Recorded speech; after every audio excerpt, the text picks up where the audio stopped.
Ladies and gentlemen, as we have had so much racing action already this week, it is time for more racing here on this Saturday night NASCAR Xfinity Series turn to take the high banks of the Daytona International Speedway for this weekend and this year's running of the United Rentals 300 at Daytona. It is the season opener and it is the CW Sports opener this year for NASCAR, and I'm proud to bring you the action right here on KRC. Greatly appreciate everybody that has tuned in all the way throughout the course of Speed Weeks. I'll even include the Rolex 24 and the Clash into there as well. Cars are out on the racetrack as we are just minutes away from the drop of the green flag for tonight's 300-mile, 120-lap race. ARCA had an interesting race, to say the least, earlier today. I don't think we're going to see quite that much wreckage in this Xfinity Series race, but we will probably see some wild and good racing. In the booth tonight on the CW, you got Adam Alexander, who will be doing all of the Xfinity Series broadcasts for this season on the lap-by-lap / play-by-play commentating role. Parker Kligerman in the booth with him alongside Jamie McMurray for tonight as well. So great to hear from those two, as we will throughout the course of this race. To get down to business quickly, as the cars are already on the racetrack, let's go through today's starting lineup for the United Rentals 300. Justin Allgaier on the pole, one of the favorites to win this race, actually won at Daytona in recent years, multiple occasions. We'll see if he can do it today. He hasn't won the season opener at Daytona. He has won the summer race twice, but we'll see what he can do here in February. Obviously, running tomorrow's Daytona 500, so one of the few drivers doing double duty this weekend. Taylor Gray is going to be on the outside of row number 1, based off of qualifying in that 54 for Joe Gibbs Racing, as this is going to be his first full-time season in Xfinity Series competition after running in the trucks the last couple of years. Christian Eckes, Austin Hill will make up row number 2. Eckes will be full-time in the 16 at Colleague Racing this season, and one of the many new faces we're going to see on this Xfinity Series field as we go through this lineup. Austin Hill, definitely one of the heavy favorites in tonight's race. He has won this very race 2 years in a row, trying to make it 3. William Sawalich and Sheldon Creed will make up row number 3. We saw Sawalich come awfully close to a win in the ARCA race earlier today. Had a pretty decent run in the truck race as well last night. Sheldon Creed is going to be in the 00 for Haas Automation this season, sticking with the Ford side of things, just like he started his career in the truck series, I believe, in a Ford, but back there for the first time on the Xfinity Series level. Brandon Jones is back with Joe Gibbs Racing in the 20 car for the NASCAR Xfinity Series season opener tonight. Sam Mayer will be driving for the 41 for Haas Automation as well. New team for him, leaving JRM last year. We'll see if he can get a few more wins to his resume on the Xfinity Series side of things. He actually won 3 races last year. Jesse Love, Travis Kvapil's son, Carson Kvapil, will make up row number 5. Kvapil's one of the phenoms to really look out for this Xfinity Series season, running for Junior Motorsports full-time for his rookie campaign. Impressed with multiple top 5s in just a very short amount of races that he ran part-time in the 88, even in his rookie year. Nick Sanchez, Daniel Dye going to make up row number 6 as the young field continues through our starting lineup. Sammy Smith and Ryan Sieg will be in row number 7. Justin Bonsignor and Greg Van Alst will make up row number 8. Great qualifying effort for the 35 of Van Alst there at Alpha Prime Racing. Chris Wright, Brennan Poole will make up row number 9. Dean Thompson and Connor Zilich in row number 10. Zilich, another one of those young phenoms at Junior Motorsports, along with Carson Kvapil. As for Zilich, he already has a win under his belt at the Xfinity Series level. He won in his debut at Watkins Glen last August. We'll see what he can do here on the high banks of Daytona for the first time in his racing career. Josh Williams is back again with the 11 team for the second consecutive season at Colleague Racing, looking for much improvement after a down year a season ago. And we've got Jeb Burton lining up on the outside of that row. Jordan Anderson Racing's had some great runs on the super speedways in the Xfinity Series program, and Burton, actually former super speedway winner in the Xfinity Series, won at Talladega back with Colleague Racing a few years ago.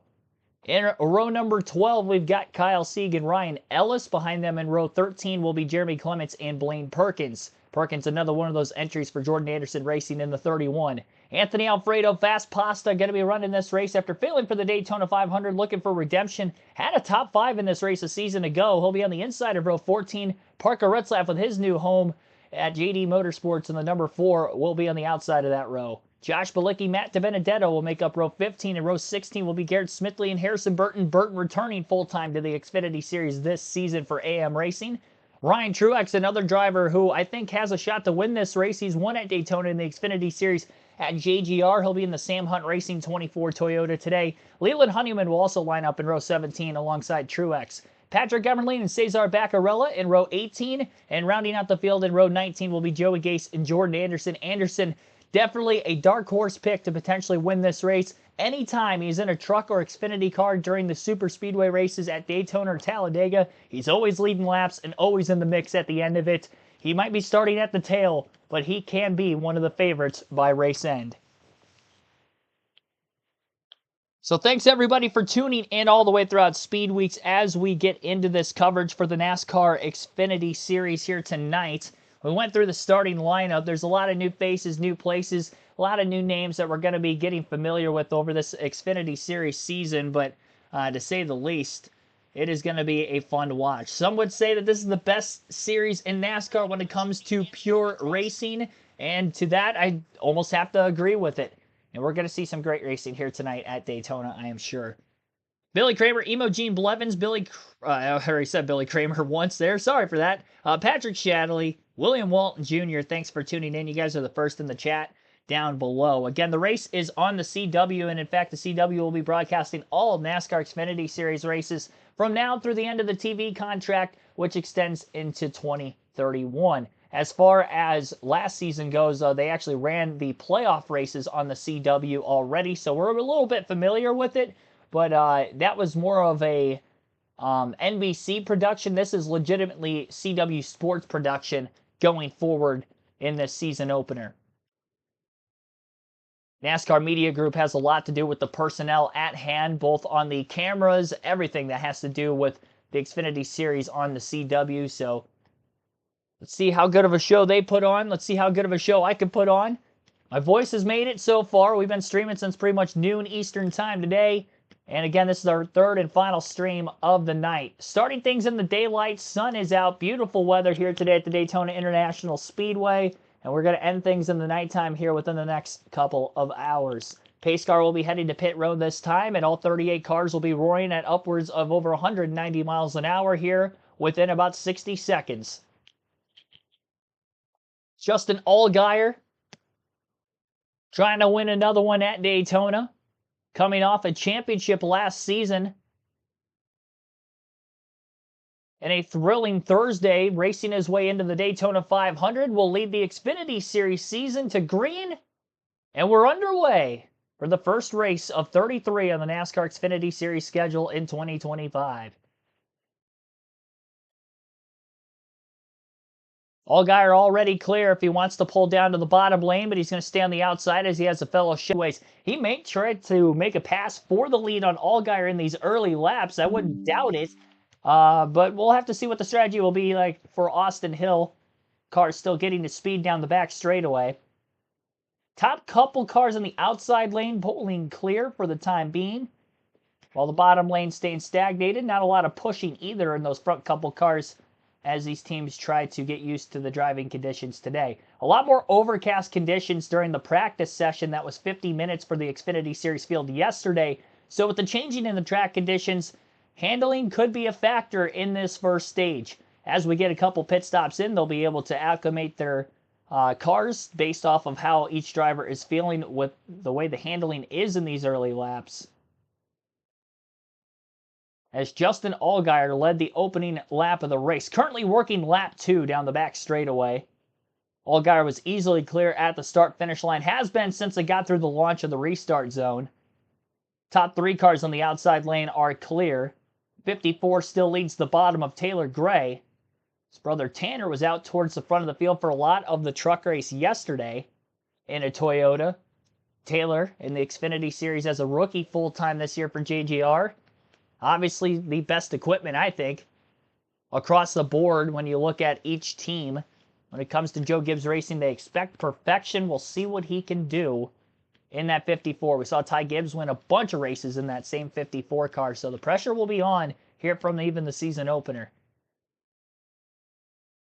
Like the leaderboard, honestly, at the bottom of the screen that the CW has.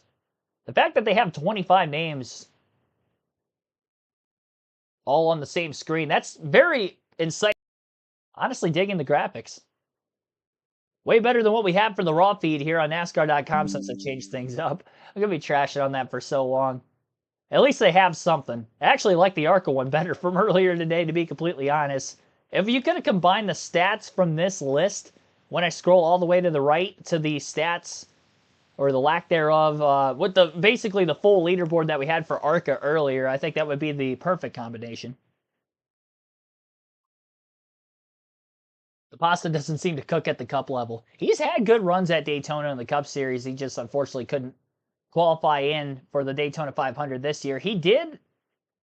I can't remember if it was last year or the year before he qualified for the 500 in that 62, which earned him that ride for this season. Unfortunately, more entries on the list, some stronger, more competitive teams to compete with. Definitely a detriment to that 62 team, which only runs the super speedways on the Cup side. Back to tonight's race, though. Justin Allgaier has led the first 4 laps now as we complete the 4th lap at the start-finish line. This is the closest he's been to not leading a lap, as it's now side-by-side for second. The 54 and the 18, the 2 JGR Toyotas on the bottom of the racetrack, have almost a third line starting to form all of a sudden in the middle of turns 1 and 2 in the lead pack. A couple cars started going wider on corner entry, but nobody ended up going with them. Nobody got hung out to dry either, though. It might have been a bluff. Either a bluff or maybe somebody got tight. Don't know for sure, so I'm not going to over-speculate. You can just tell the speed difference in these cars versus even the ARCA cars. Granted, we had less than half the field for more than half of the ARCA race, so the speeds are definitely going to be down when you only have 10 cars in the lead pack at the end of the race versus a 38-car field from nose to tail. Austin Hill making his first move for the lead on Justin Allgaier. Allgaier getting split 3 wide middle, entering turn 1. Finds a hole down on the bottom of the racetrack in front of the 54. So the 21 of Austin Hill leads for the first time. A great pass on the back straightaway. Definitely went for it early. Maybe not as early as I anticipated, but on lap 6. Making the pass. We got a crash. Middle of the pack. Back straightaway. It looked like the 20 got hooked in the right rear across the racetrack. T-bone multiple cars in the outside. And the caution flag is out already. And another car there for the 20. Was riding third in line on the bottom of the racetrack where the incident started. Severe damage on several race cars. Brandon Jones obviously piloting the 20 this season. Carson Kvapil unfortunately had a lot of damage there. Connor Zilic involved. Both of the young phenoms there at Junior Motorsports. Hate to see both of them taken out in this early crash. Daniel Dye also collected with quite a bit of damage. I do think that Kvapil can continue, although his car looks fairly skewed from the rear. Maybe quite a bit of suspension damage. This all took place during the side-by-side commercial break on the CW.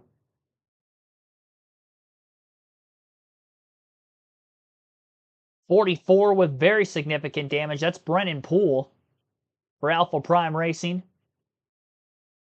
Right front of his car's bashed in as he drags it back to pit road.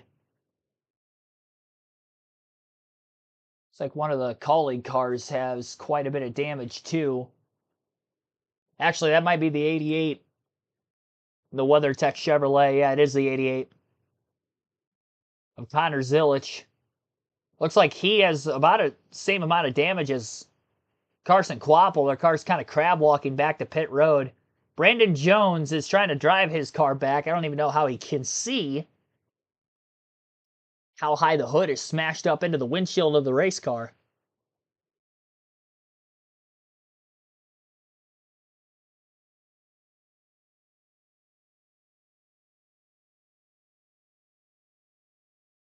Driver cams down. That stinks.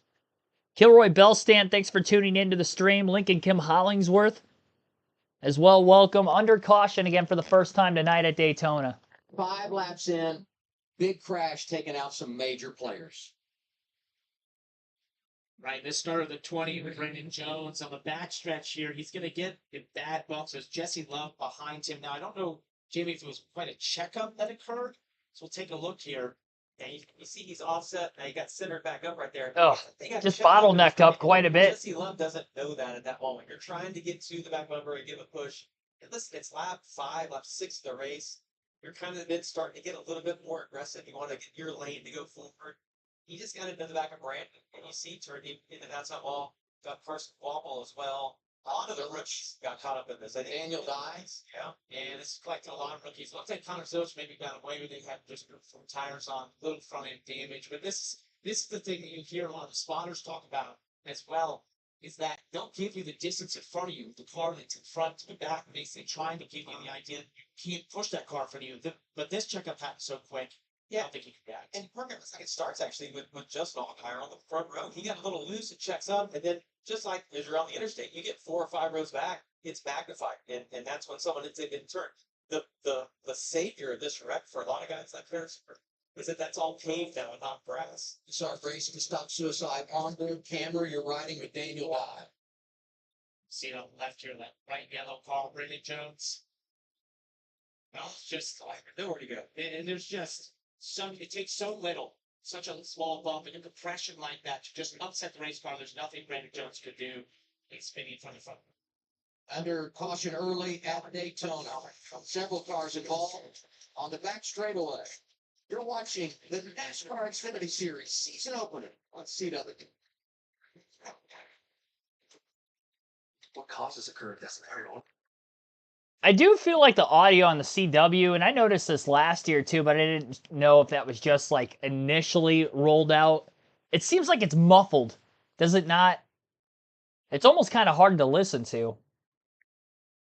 And it also seems like the car volumes, both in car and even just like, we kind of talk about how bad Fox is, or at least I've seen on the internet too, of trying to get the car volumes up and bring the mic volumes from everybody in the booth down a little bit and kind of meet in the middle. This is the complete opposite. I feel like the mic on Adam Alexander, Jamie McMurray, Parker Kligerman trying to break down that wreck, for instance. It's the first I've really heard of the broadcast so far, was the replay of the crash.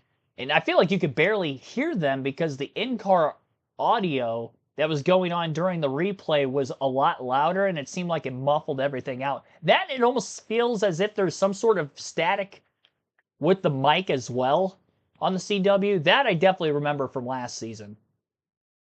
Definitely some hiccups. I'm sure along the way they'll get better. Obviously, this is they're still new to this, and that was the idea of them having the last several races last season on the CW as well. CW tells me to buy an antenna. Yeah, it is a local channel. For most people, I can't say that for every cable provider because I've never had every cable provider in the U.S., but I definitely know Dish has it because my grandparents have Dish, and I'm pretty sure that they can watch the race. I couldn't tell you what channel it is exactly, but I definitely know they're able to watch. Brandon Speck, thanks for tuning in. Kyle Lance, welcome to the stream. CW app isn't working either. That's tough. Heard about the in-car cameras also failing. Well, we've got you covered here today as far as the commentary side of things go. Austin Hill taking the lead. Didn't even get a green flag lap let in before the crash on the back straightaway. But he will lead his first laps of the race under the caution. Started in the 4th place position. Didn't take long for Austin Hill to get to the lead for the first time. Our pole sitter Justin Allgaier fell to 3rd before the crash.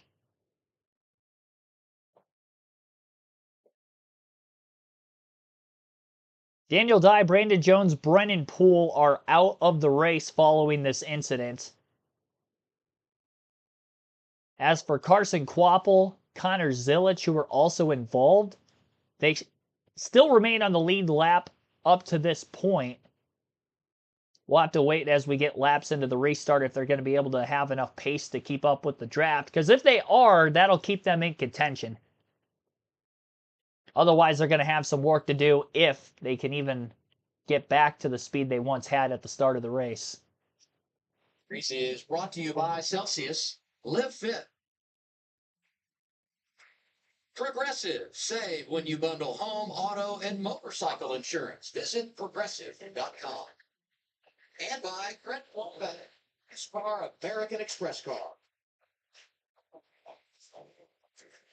If you missed out on the Double the Thrill sweepstakes, you're in luck. You can now enter the CW's Epic Suites for your chance to win an unforgettable trip to Universal Orlando Resort and the new Universal Epic Universe Park, opening May 22nd, 2025. Scan the QR code or visit discoverysuites.com now to enter.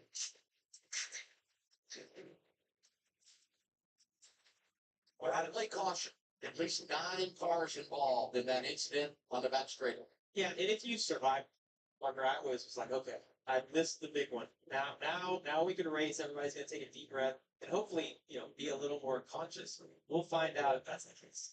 It's like a reset. If you survived, right? You kind of get this chance to catch your breath, start to think about what the car's doing, have to be better, that sort of thing.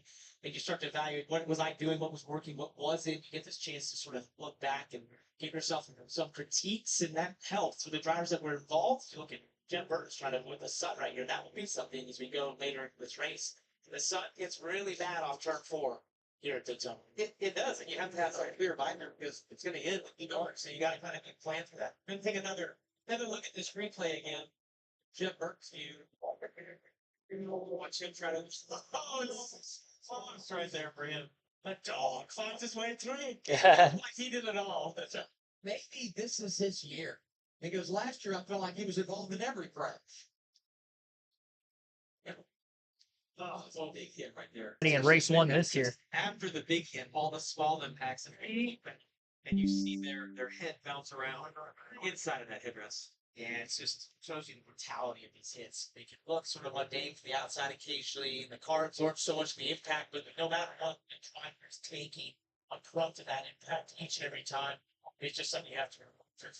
Now let's get into tonight's Gold Mullen, brought to you by Gold Corral, courtesy of the Golden Corral. Do you think at that Gold moment that he had his eyes open or closed? Because I think at some point when you think you're going to hit, I never wanted to see the wreck, so I would shut him.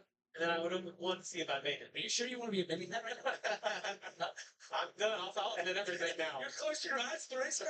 Absolutely. If I thought I was going to hit it. I usually tried to look where I was going to get away from it. Yeah. Find me an exit plan. I wanted to pull the Jeff Burton there and have the seats parked in front of me and allow myself out. The one thing that's a little deceiving for those night cars is that when you hit the car, the smoke aligns like you can't see as much as you can on the camera from the car. So good for him for surviving that. Austin Hill, the race leader, as we get set for the restart. Allgaier, who was good early front row, was third when the caution came out. We were about 5 laps. And then get a minute here. Right now it's going to be a little brutal. Maybe 5 to 10, next 5 to 10 laps.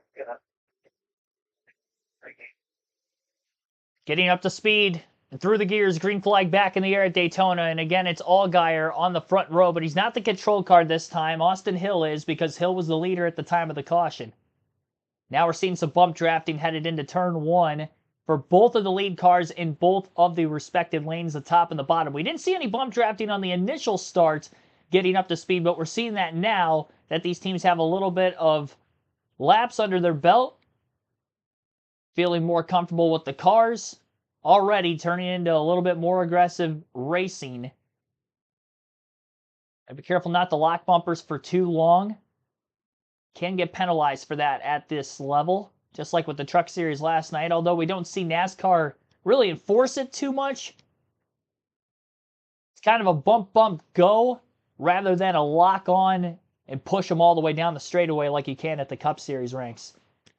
Austin Hill leads the first lap following the restart. Top 2 on the outside lane are clear of everybody down on the bottom lane, on the front stretch at least. Allgaier's gaining ground on the shortest route around the racetrack now, around the bottom. The 00 of Sheldon Creed is the second place car behind the 21 who leads this race, and behind Justin Allgaier on that last restart was the 16 of Christian Eckes. Eckes in his rookie season here in the Xfinity Series had a great run at McAnally Racing in the Truck Series the last couple of years, got quite a few wins, made it to the championship 4 a season ago as well. I'm curious to see what he can do filling in the shoes of AJ Allmendinger, who was in that car full-time, of course, last year. And even AJ had a down year. Colleague Racing as a whole seemed like they had a down year at the Xfinity Series level. So it's going to be very interesting to see what Christian Eckes could do. I don't have super high hopes for him, But he is a very talented race car driver. That is without question that would be the case.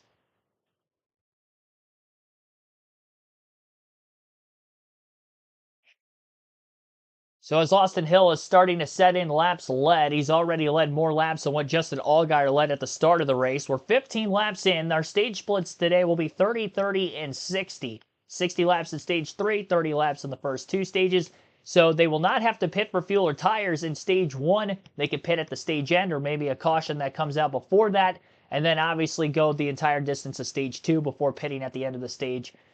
Even then, they won't be able to make it to the end of the race when we begin stage 3. Can't go a full 60 laps, but it'll basically be the length of the dual races that we saw on Thursday night to the end. So they would basically have a one-stop gas and go situation if we had a long green flag run in stage 3. That'll be when we really start to see the strategy. But it is a sprint for these first 30 lap stints, both of them, stage 1 and stage 2, to start the race tonight. This race 20 laps longer than the truck race that lasted yesterday.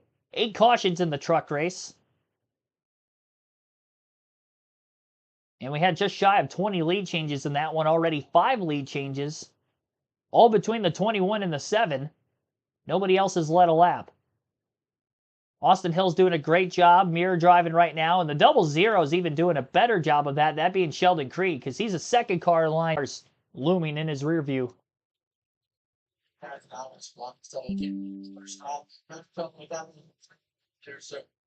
Tough, but Chip Container Chevy was fast. I think we had a car capable of moving forward. So, going to a separate type of race next week. Just got to learn. Take what I learned from the first 3 laps of this race that I got to run and bring it to a win. All right, thanks, Daniel, guys. So that was Daniel Dye. I know you probably couldn't hear him much with the, again, it just seems like the car volume is, it seems to be that way even interviewing outside the infield care center. If we get any other interviews from anybody else who has retired from the race after that crash in the opening laps on the back straightaway, you'll get to listen in. Again, Carson Kvapil was on the lead lap on the restart following that crash. Same for the 1 of Connor Zilich. And they do still remain on the lead lap and are slowly working themselves through the field, 25th and 27th, so that's great to see. It looked like they had quite a bit of damage to their cars, not enough to knock them out of the race, but surprisingly still able to keep up in the pack. Don't count them out of it yet. They got very fortunate that they didn't have as much damage as, say, a Brandon Jones, Daniel Dye, Brendan Poole did, who are out of the race as of right now following that incident. Those are the only 3 cars out. So 35 still remain on the lead lap and in the race. Top line of the racetrack near the wall, single file behind the race leader, Austin Hill. Looking to see where the closest battle side by side would be. It looks to be right around 10th place. Give or take a couple positions there, maybe. Justin Allgaier is the driver trying to lead the bottom, as he has just hung out to dry. Everybody's deserted him. Now there's nobody behind Allgaier. He had a couple cars down the back straightaway. He's fallen well outside the top 10. He does have a teammate in the 8 car, though, that might be able to let him up in line. No, he doesn't even do that. I'm surprised. Sammy Smith did not let Allgaier in line. Allgaier was able to just sneak his way in line in the middle of the tri-oval behind his teammate Sammy Smith. Instead, so obviously with him starting on the pole, he's now down 12 positions from the start of the race.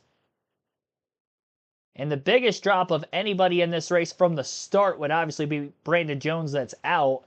As far as those that are running, Balicki Ellis down 12 positions along with the 12 also that I mentioned already that Justin Allgaier has lost. Sammy Smith is up the most positions from the last restart, 13 of them.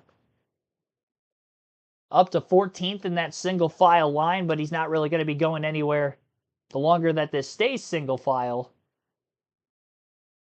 until we get cars trying to branch out and make some moves.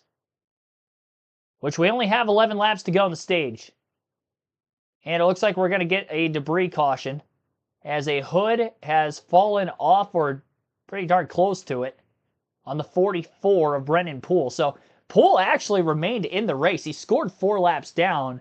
I thought he had pulled off the racetrack, although he might be pulling off the racetrack now as they definitely didn't get the bare bond sealed tightly on the hood of the race car with the damage to the front bumper. And it basically looks like a kite, the way his hood is tethered to the rest of the race car, keeping it on there. The kite at up over 120 plus miles an hour under caution. I'm surprised that thing is still hanging on there for dear life, to be completely honest. I don't know what the rule book is as far as if they can put another hood on it. I don't think they can, because I've definitely remembered modified looking cars in the past. Which obviously, if you don't have a hood at the high speeds here at Daytona, you are losing a ton of time. So this is probably the end of the road here for the 44. Especially a few laps off the lead lap already. If it wasn't already. Troy the Great, thanks for tuning in.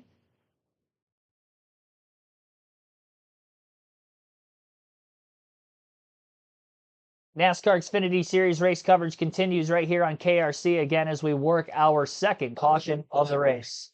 I think we know where it came from. Fine point here. Take a look at Brendan Toole on the front stretch.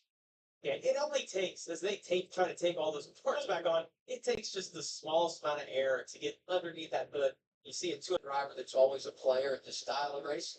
And oh, by the way, got the married in the off season. So even though today is not going his way, congratulations to Brennan. Let's go back to Park.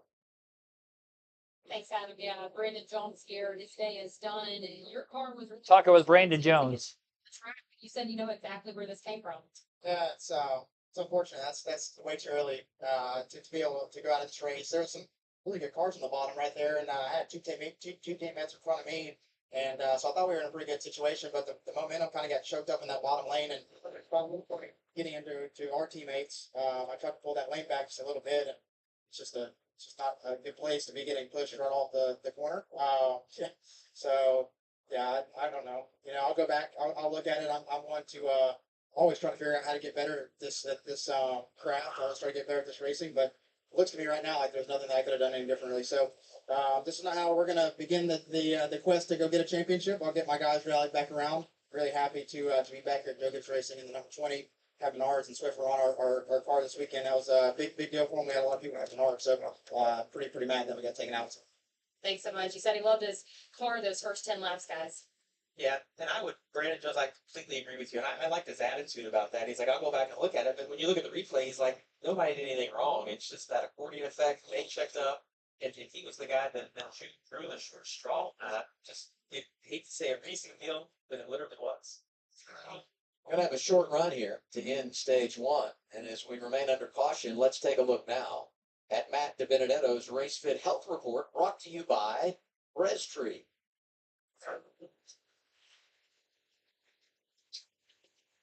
I've got the final one. I got it. I'm fine too. I've got big problems. This is strong. I mean, if I like that, I personally think that's the thing I have right now. All right. What do you think? Spent a long time with it. I see the gym. I see this workout routines. Oh my lord! Look at that. I just say, don't look at that. Remember, you have points on either side of that ball. I need video. It's like discipline, hold the planes, let alone the human being. That's all. It'll be open this time. Well, we have some takers that come here. You know, you fuel-wise, you could make it if you get here to the end of stage two. So what are your thoughts? I think it's few if they want to go possibility at stage points. You may come down here, get some tires, or just at least make your stop or at the end of this next stage. Then you can go all the way to the end of the second stage. So we'll see who the takers are. I believe if you're at the front, why don't you just stay there and get your stage points? But if you're a little further back, it's a good opportunity to sort of flip the stage. Yeah. Yeah, I want to get. We're going to see a lot of pit stops here. Talk about the Xfinity fastest lap in that back half of the field at least. I'm staying out by mid-packer in the back. Christian Eckes, I'm definitely coming in and I'm going to say, tire, hey, give me some tires. He's there. He is there.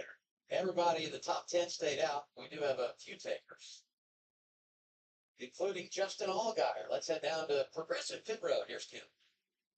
Yeah, Justin, I'm going to report just a touch free in the middle of the corner. There was some debate on the radio on whether or not to come down. Ultimately, they bring that car down. Looks like it's going to be left side tires only for Allgaier, and they'll make. Back to what you said, Parker. There's really two schools of thought. To get here, you create a couple of options, right? You can either hit again at the end of the stage, but it just means you're going to have a shorter stay to top off with fuel. Or you just stay out at the end of the stage and run it all the way through. Way to play At the it. end of stage 2. Austin Hill leading, restart coming up.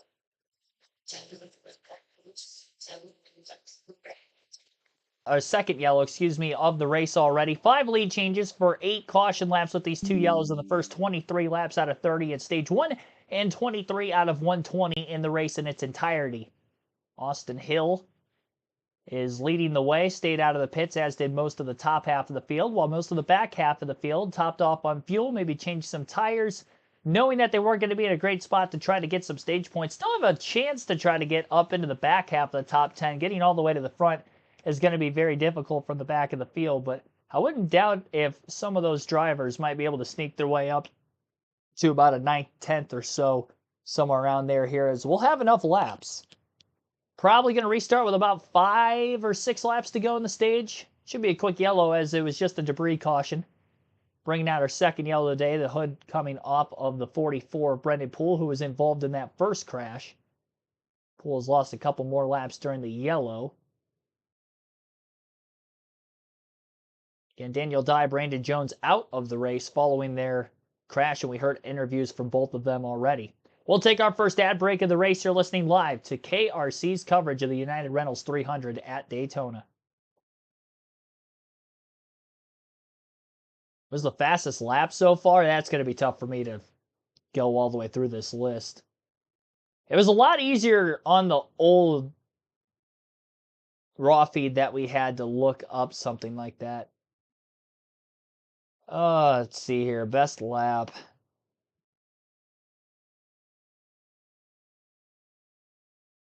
Justin Bonsignor, 189 for Alfredo. 189.9. That's what I'm looking for here.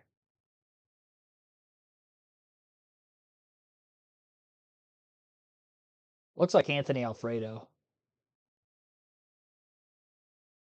Oh, that's close. Connor Zilich is close.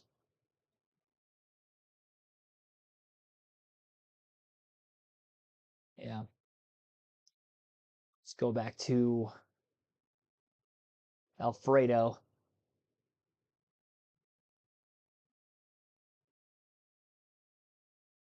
.966 mile per hour average for a lap is the best speed we've seen so far from Anthony Alfredo.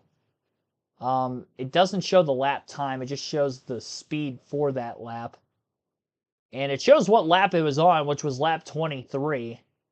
And if we look at our leaderboard too, it looks like most of the field ran their fastest lap of the race on lap 23. It just goes to show when you're on a super speedway that one car at the front of the field's pace really dictates the pace of the center of the pack, albeit they're not going to be the fastest leading because they're not drafting off of anybody, but definitely can be in control of things more than what you would think with how much overtaking we tend to see in this style of racing. For a cable news network which respects all Americans, then you have a new home with News Nation. See why News Nation is America's fastest growing cable news network. To find News Nation on your screen, go to newsnationnow.com. This is going to be a fun little ending. Look at that sun. Man, those guys are ready for that to go down. Oh, yeah. Shelton Creed likes being behind Austin. I think that's going to be his best position to be in. Push the fastest car. Absolutely. It's a good choice.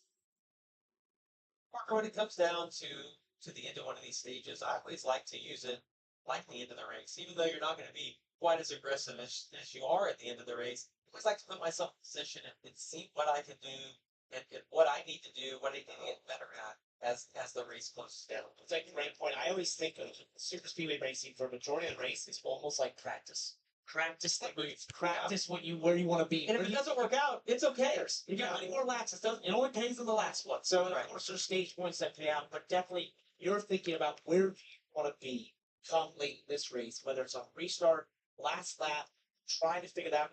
Every super speedway race is different. Although the package hasn't changed, the drivers they evolve. It evolves. It changes. It's just different. Tim, Justin Allgaier among those that made a pit stop a moment ago.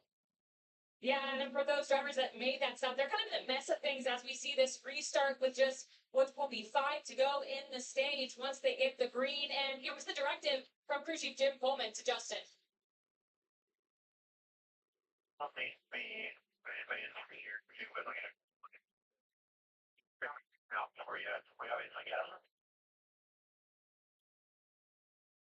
So that was the strategy for the 7. I'm not sure, guys, how Batman runs, but for Jim Coleman, it's don't do any Batman moves here for the final laps of this stage. I'm guessing fast.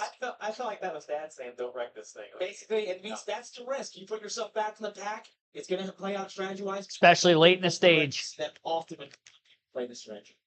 We tend to see incidences, especially at the cup level, I feel like on super speedways, more towards the end of a stage than any other part of the race. So we'll see here, Austin Hill and Taylor Gray will be the 2 front row restarters. Hill, the control car on the outside once again. He's looking to get the push from behind by the 00 of Sheldon Creed, his former teammate, as he did earlier. And the 54 will get pushed by his teammate down in the bottom of Sawalich in the 18. Hill clear in the middle of turns 1 and 2. No bump drafting in the middle of the corner.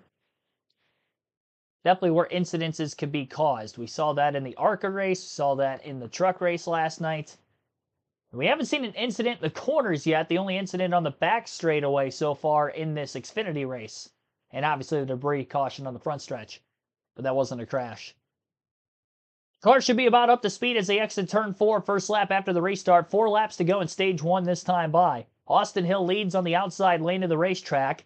About 9 to 10 plus cars in the outside groove.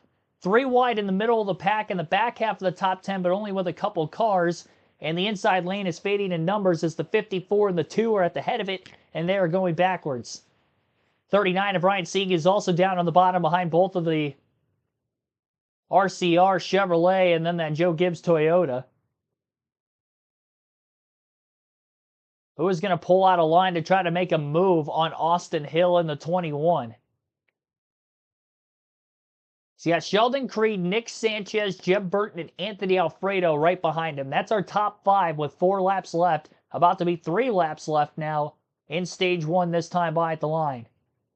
Points are awarded to the top 10 positions. Playoff point, which carries through every round of the playoffs, leading into a potential championship 4 appearance for the stage winner. A little bit of a gap being built up on the front stretch. Quick closing rate after a great bump draft from Sanchez on the 48 to the back of the 00. If you can get to the outside, that would be the most ideal position to try to make a pass. But a veteran in the Xfinity Series and a great super speedway racer like Austin Hill is probably not going to let that happen. Which makes running the top lane in a train of line of cars a lot easier to block than the bottom. We saw in the ARCA race when they were trained out, pass being made on Sawalich. It wasn't so much he caught him napping. When you're on the bottom of the racetrack like that, there's just more room to make a pass to the outside because you can block high and then they could undercut you down on the bottom. And they carry enough speed, they're more than likely not going to undercut or overcut, I guess, in that circumstance to the outside, especially in the middle of the corner, because the physics just won't work out that way.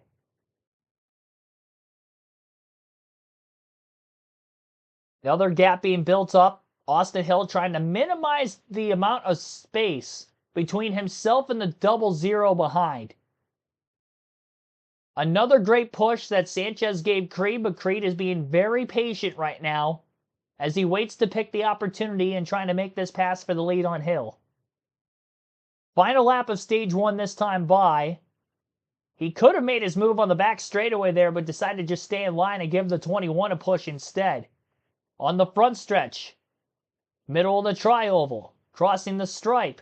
Another move by the 00 as we get into turn 1. Half blocked to the bottom by Hill, but really the 00 of Creed did not try to make the move there. Now a bigger gap starting to form between first and second off the exit of turn 2.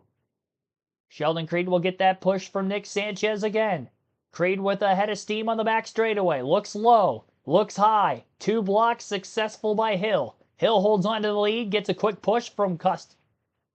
Wanted to say Custer from Creed.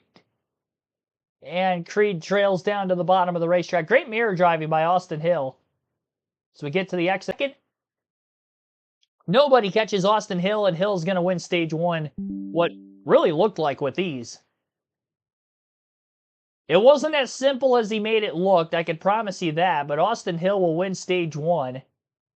Sheldon Creed second, Nick Sanchez third, Jeb Burton fourth, Anthony Alfredo rounds out the top five in stage one. Leland Honeyman up to sixth, Justin Allgaier restarted towards the mid to back of the pack after pitting, actually got up to seventh. He'll probably be the leader on the restart, or one of them. Dean Thompson 8th, Jesse Love 9th, Taylor Gray rounds out the top 10. Still sitting at 5 lead changes. 3 cautions now, with this being the third of which for the lap 30 stage break. Everybody who did not hit pit road during the last caution of stage 1 at about lap 23 is going to pit now, and everybody that did pit during that caution will stay out and regain track position. Or gain it for the first time, of course, if they didn't have it before. Just over 60 people in the chat watching right now. Greatly appreciate everybody tuning in. Our like counter goal is going to be set for 100 for this stream. We are currently at 31 likes. Hit over 300 during the ARCA race earlier, which I believe is a new stream record. I'd have to go back and check that. We had quite a few for the Rolex 24 also, but I don't think we quite hit the 200 mark for that one.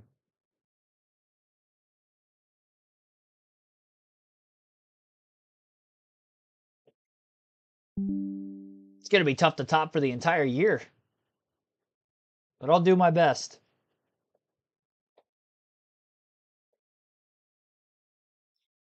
So Brennan Poole is out of the race after that debris caution for sure this time, because he scored 16 laps down now. So Poole, Jones, Dye, Brandon Jones that is specifically, Daniel Dye, they're all out of the race. And Kyle Sieg might have had something of a mechanical issue during the end of stage 1, because he scored 10 laps down now. I almost wonder if he might have ran over the debris, because that was right at lap 23 when the caution came out for the hood coming off of the 44. It was definitely as the leaders were about to pass him on the top of the racetrack. Poole was down near the apron, but the hood ended up floating into the racing line, which is why the caution came out. And I wonder if there's a...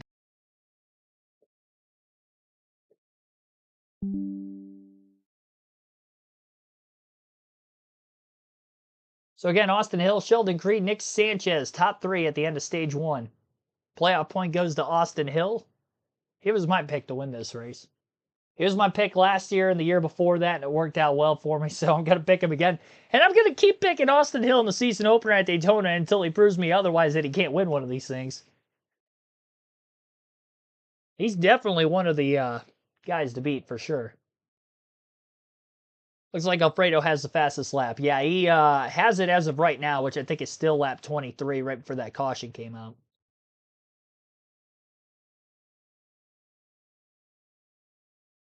Most of the field has ran their fastest lap around that point. Average running position in this race for Austin Hill, 1.39 through stage 1. He was out in front for most of it. He's led 26 laps already out of 32. The only other laps were led by Justin Allgaier at the start of the race when he qualified on the pole. Slight changes of the lead back and forth between Hill and a couple of other drivers on restarts, so it's really the green flag laps that have only been led by these 7 and the 21. I was sick for 2 days. Pit road is not yet open. Christian Eck is having some problems. Brings his Celsius Chevrolet down the pit lane. They're working on the front splitter. And he's obviously at the bottom of that splitter, Donald. Okay, all right. We're gonna get the rear bond out. Don't worry about the rear bond. That was Chris Rice, the team manager. And you can see where it's detaching. And that splitter generates so much down from these cars. It's so critical.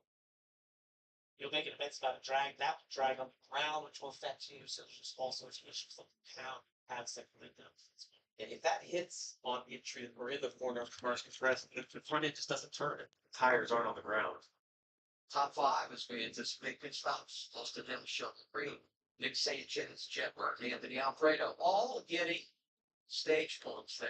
And now we go down to Dylan Welch on Crescent Pit Road. And Nick Sanchez will hit his marks at the top of the screen. Said he wasn't loose, but was trending that way. Plan for them is 4 tires and an air pressure adjustment. Good run for him. Finished 4th in that stage. Said we wanted. And Joan 3 felt like he should get tightened up after a couple of cycles. Said, not good. 4th tire fuel him. Using our field, it's coming on the bottom here for 860. Wonder if they're going to make left side tires only. Said the car balance is really good. Would not change anything right now as they race off. Thank you, Kim. And now our progressive race off pit road.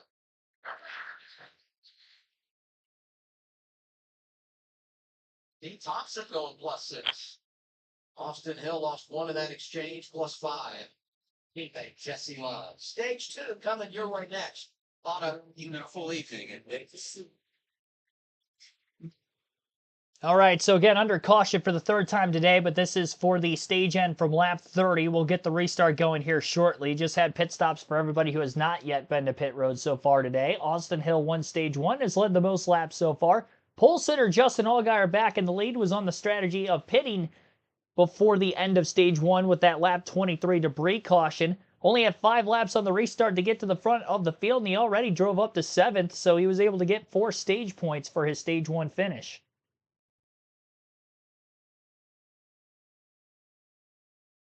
Lapse time from the drop of the green flag to where we're at right now, about 45 minutes. And we'll have around 25 laps to go on the restart for stage 2, give or take. You're listening live on KRC to the NASCAR Xfinity Series United Rentals 300. Take another break. You're listening live, so we keep our live commentary full flag-to-flag coverage rolling.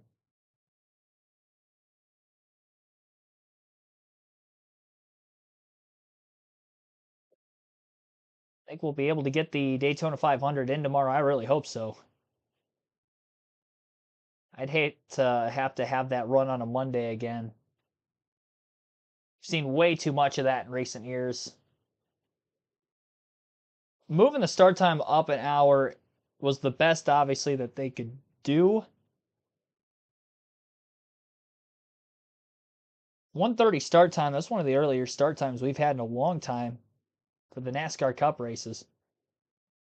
It's about the time slot that they used to start every weekend, at least on the East Coast, Eastern time zone races. I'm going to look up the hour-by-hour forecast because I haven't looked at that for Daytona since they moved the start time up yesterday morning. So I'm not sure if the forecast might have altered a little bit or not. Now it's at 80%. Okay, so I think they're going to get the full race in tomorrow. They moved the start time up, and there's a rain time slot from 2 to 4. But then once you get to 5 o'clock, it's down to single-digit % chance of rain the rest of the night. So I'm optimistic that we're going to get the entire Daytona 500 in tomorrow. I don't know if they're going to be able to get it in without a rain delay, but I think they'll definitely get the whole race in. Let's go. I'm pumped again. I was cautiously optimistic, but now I'm pumped. That looks promising. Like I said, I don't know that they'll get the whole thing in without a delay, but the window after the rainstorm clears looks very promising from 5 o'clock onward. So it's not even going to be that late of a night, really, depending on how much they get from the start. Even if they're past halfway, I don't see them calling it, considering that it's going to be, in the 60s and no rain in sight through the evening hours into the night. Start it, get however much in they can, and then after 5 o'clock, finish the race. It'll still get over at a reasonable time here on the East Coast, probably get done, depending on how much they get in. It's kind of hard telling for sure right now, but I would imagine they can probably get at least race done by 7, 8 o'clock. It's not late at all for me. It's going to be a long stream. We're going to sit through a rain delay probably, but we'll be here for every minute of it. Rain or shine. Even though it's one of like a different purple, And it's a little bit different. The hydration, all of that these guys go through every race, and it's not that hot today. So these poor guys are actually hot. So what was it for you? 100? Yeah, like between 140 and 160 would be all right. We saw a minute ago, Eckes was on pit road repairing damage. Let's go down to Kim. Yeah, and checked in with the team. That damage came from a restart. He just got the car in front of him too hard. And I talked with crew chief Alex Jans earlier in the day. He described Christian Eckes as very even keeled off the track, but an animal on the track. And so I imagine he's pretty hot headed under helmet right now. Not the kind of Daytona he wanted to have. Thank you, Kim. We'll continue to follow his situation. Scored 34th is Christian Eckes. By the way, right behind him, Kyle Seek out of the race for 35th right now. He had a drive shaft issue. Want to get that out there for the Kyle Seek fans. So let's reset as we look forward to the green flag here to begin stage 2. Justin Allgaier is the race leader. They stayed out. Of course, they had pitted under caution prior to the end of the stage. Mayer, Josh Williams, Harrison Burton, Connor Zilic, all in that same situation. So the top 5 stayed out. After that, those drivers that came down pit road, Austin Hill, Jesse Love, William Swalich, Anthony Alfredo, Josh Bull. What would I be doing during the rain delay? We'll be doing some trivia. That's what we did last year during rain delays. Go to Sporkle.com because it's the Daytona 500. We'll do some Daytona quizzes. So that'll pass the time for however long the rain delay ends up lasting if we do see one here for the 500 tomorrow. Green flag is in the air. No rain in sight for tonight, though. And we're back to racing again for the NASCAR Xfinity Series. Harrison Burton going to restart on the front row and up towards the front of the pack for the first time today in the 25.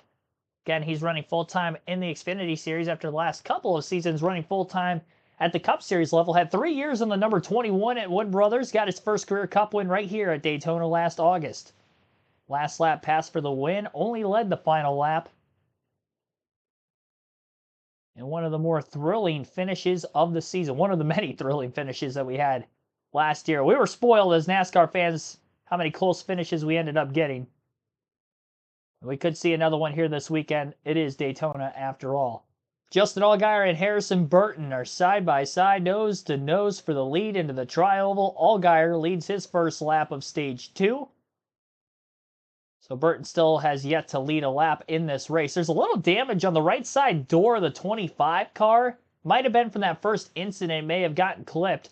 There's some bare bond, and it looks like there's a dent in that door. It's just in front of where the number would be, and obviously right behind the right front tire. Not to the nose of the race car, so aerodynamically it does seem to be okay still. And I don't think he's going to lose too much side force with it being on the right side of the car rather than the left side. This time by at the start-finish line, it is also going to be led by Justin Allgaier. A little closer margin there at the start-finish line. No, actually, Harrison Burton got him by 4/1000ths of a second, so Burton leads his first lap of the race. Harrison started 32nd and is up into the lead. Most positions gained since the start of the race. Definitely one of the benefiting drivers of pitting during that debris caution back in stage 1 and then staying out during the stage break, because I don't believe he even got in the top 10. I think of the drivers who stayed out of the pits, Allgaier was the only one that was actually in the top 10 at the end of the last stage. 3 wide for the lead off turn 4, a Junior Motorsports sandwich as Burton finds himself in the middle lane of it all. The 8 went down to the bottom of the track, split around the 25. Great move by Sammy Smith. Smith a winner at Talladega last fall, so he has won at the Xfinity Series level on a super speedway in that same 8 car. And made a great move right there to try to put himself towards the front of the field with his teammate. We'll see if the 7 and the 8 can get nose to tail here. They weren't really working together much through stage 1, even though they were running around each other. Allgaier definitely doesn't want to give the lead up, so it's going to be tough for him to get in line behind. Sammy Smith might be strong enough to make the pass. Allgaier looked like he was side drafting him quite a bit there, getting into the corner, hanging on the right rear corner panel, drags the 8 car back a bit. Side draft of his own that time by the 8, but maybe not quite as aggressive into the tri-oval. Shortest way around the racetrack, though, is the way to go, and there is a lot of speed for Sammy Smith in that number 8 car. The way he was able to rocket up alongside of his teammate, stay there, pull the inside line. We haven't really seen many cars be able to pull the line quite like Sammy Smith is doing now. Off the exit of turn 2, not quite clear of the 7 car, so he'll stay down to the bottom still. Mostly gridlock 2x2 all the way through the pack. Up the middle goes Austin Hill, but he gets cut off by the 25. He's going to get around the 41, who's still stuck on the outside, and that 41 car might get hung out to dry. He's going backwards in the 3rd lane, but great move there by Austin Hill, even if it was just to get 1 position. It's amazing what Austin Hill is able to do behind the wheel of a race car in these super speedways. I mean, he makes some great moves, and he makes them look easy, just like even the blocking he was doing towards the end of stage 1. Again, squeezes into the middle. 3 wide. This time it's the 25 of Burton who gets hung out. Although there are a few more cars a little further back in the pack in that 3rd line to kind of help guide the 25 without him losing as many positions as what we saw from the 41 of Sam Mayer. Meanwhile, somehow, off camera there, Jeb Burton just took the lead from the Junior Motorsport Chevys. I don't know how that happened, but they lost quite a bit of ground. Justin Allgaier not only fell out of the lead, but he's now the 5th car in line on the outside, and I believe it was Austin Hill that split him 3 wide like we've seen out of Hill a couple times already. Big moment for the 18. Just coming out of the tri-oval, he got a bump draft from the 7 of Allgaier. The 3rd and 4th cars in line on the top of the track. His car hung a right there, just barely kept it off the outside wall. Keeps it straight. We stay green for the time being. Jeb Burton blocking both the top and the bottom lane of the racetrack through 1 and 2. Does it again down the back straightaway. And as he leads the way into turn, Austin Hill, arguably the 2 fastest cars in this race right now, the 8 and the 21 working together. That could be a deadly duo if they could stay together by the end of the race. We usually see the RCR cars work very well together. Of course, a new driver in that number 2. And we haven't really seen Jesse Love up towards the front of the field. Although, Love had some good runs on the super speedways last year. He actually won at Talladega in the spring. And he led quite a few laps here at Daytona last year as well as Austin Hill. Between the 2 of them, they dominated this race. Hill was the one that got the win. And the same for the 2nd race of the year at Atlanta. They both dominated. And actually, Love led the most laps that day despite not winning. He ran out of gas on the final restart in overtime. But yeah, have not seen much of Jesse Love yet. Big block in the tri-oval. Sammy Smith just about wrecked himself and others trying to keep the 21 car behind him. There was definitely contact because that 8 car wiggled quite a bit across the nose of the 21. 21 stayed in the gas, kept his momentum up, was able to eventually make the pass. Sammy Smith has lost a couple spots on the outside and zigging back to the outside on the back straight. And Sieg, moves are being made at the front of the pack. And Austin Hill, again, he just makes it look so effortless. As Smith continues to go backwards after the failed block attempt on Austin Hill, who made a slingshot pass for 2nd. Half a straightaway later, made the slingshot pass for the lead as well. Ryan Sieg still, of course, looking for his first career Xfinity Series win. He came close a couple times last year, especially at Texas. Finished 2nd by a nose to Sam Mayer in the closest Xfinity Series finish of last season.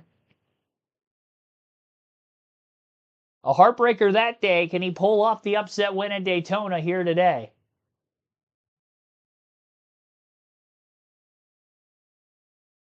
He's down on the double yellow line with the 21 of Austin Hill. Top 5 cars are single file on the bottom of the racetrack. It'll be interesting if Hill tries to migrate them back to the top, which worked out well for him back in stage 1. So again, Austin Hill, the opening stage, little pit strategy, cycled him back. He's led 28 circuits today. And behind him, right there, Ryan Sieg, and some other the top 10 that I'm not sure how they've gotten there. I mean, we talk about Connor Zimmer's damage in the 88. Ryan Truex from deep in the field. He's will be the top 5. And attaboy for Justin Bonsignor. A lot of changing parts. When you look at the top 10, all guys are trying to get back in it. Outside of leading and Honey. Yeah, Parker's interesting. The race in the beginning was everybody going to the top. Yeah. Now everybody has transitioned to the bottom. And it makes me think they just want to follow the 21. It's basically what it is. And that's what I was trying to bring in the morning. You can always follow the 21. This is a great example of it here, as we saw when you were watching during the break. Watch the 21, that blue and white car behind the 8, the orange black car. Austin does this all the time. He's going to try and shoot to the bottom. Sammy Smith covers him, does that well. That gives him a boost up by the 27.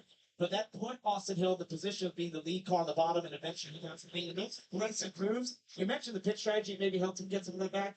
But really, he did. And he made some of these moves just by himself, and everyone followed him, which then was what's these. And if you're in Sammy Smith's position right there, you have to see that coming. You can't rely on your spotter. That move happens so fast. By the time the spotter keeps the radio and says he's looking, past him. I remember when Jimmy Johnson was on that run of 5 consecutive championships. And everyone said the most difficult thing of competing with him is you got one eye on the 48 and one eye on your car. Your attention's not where it needs to be. I feel like when you're racing with Austin Hill, it's like that because you're worried about him and maybe not totally about yourself. And to that point, he does great things. He has a fast car. But when everyone then has that group mentality, we think of, I want to follow that car. I want to go where he goes. He knows how to do this fast. It's something. It almost like sort of manifests destiny. He manifests these moves because everyone follows him. And that's what just puts him in these positions. And then he gets to command the field. Dylan, you're going right seat. Man, he's having a great run so far. One of the smoother teams, but somebody that always runs up front at these super speedway races. And talked with crew chief Matt Noyce earlier today just about some of the changes going on behind the scenes with this car and this team. He said, despite some of those changes, the core of this car is still the same. By that he means Ryan Sieg, the driver, Matt himself as the crew chief, and Tim Feeble, the spotter, who speaks playful. And even some days, that relationship, the spotter-driver relationship, ultimately is soon here. And Matt Noyce said, Ryan is so good here because he makes smart decisions, wasting the energy of the pack. But having a good spotter relationship helps that. If it goes well tonight, it's because of that relationship, and it's going well so far, Carla. You know, we know there's not much carrying the truck series to Xfinity series, but one thing Nick Sanchez said is that he's looking forward to the length of these races. He said, I always felt like I was peaking at the end of the truck races and just the 4 laps. We'll see if that comes in and puts right back up there again, guys. And you know what? That equals Carlo stage points, which really helps as you try to make your way into the postseason later this year. 10 laps to go. Stage 2.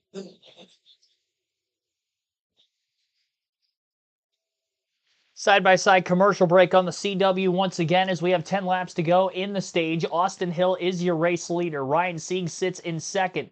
Bottom 5 cars on the inside are single file and clear of everybody up high. Still quite a few cars in that second line on the outside as it is being led, it looks like by the 2, I believe? It's hard to tell from that camera angle. Yeah, it is Jesse Love in the 2. So it's one RCR car trying to catch another.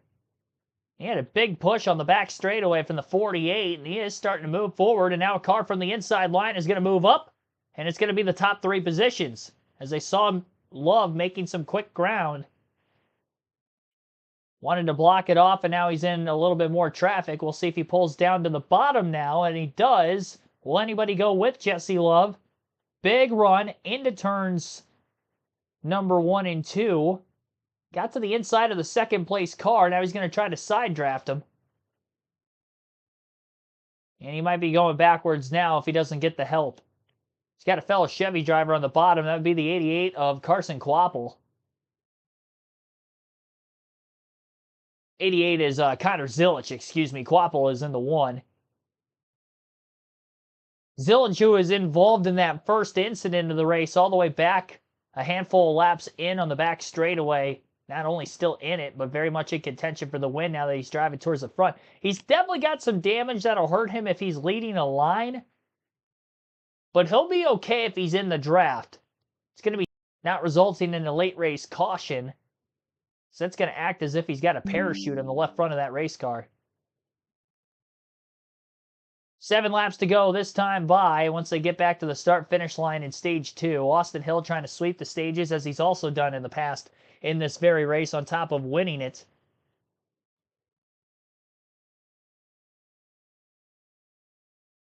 Single file around the top of the racetrack. Hill did a good job to move this line to the top well before Jesse Love got up there with enough momentum to make it more 2x2 racing at the front of the pack rather than the single file we're seeing now, because obviously Hill's going to be in a lot better control of things, just like he was in this very same circumstance towards the end of the first stage. We'll see if Ryan Sieg can maybe build up a better run at Austin Hill than what Sheldon Creed did when he was in second earlier in the same circumstance. The interesting thing here is that Nick Sanchez is the third place car in line, just as he was the last time. So he will be the push car trying to get Ryan Sieg going in the right direction to make a pass in the last lap or two of stage 2. I'd imagine he's not going to make a move until we get a lap or two away from the end of the stage. He may surprise and make it earlier, but Hill's just so gosh darn good. If he doesn't lose enough positions getting hung out to dry, he's still going to have a chance to win the stage if he gets past too early.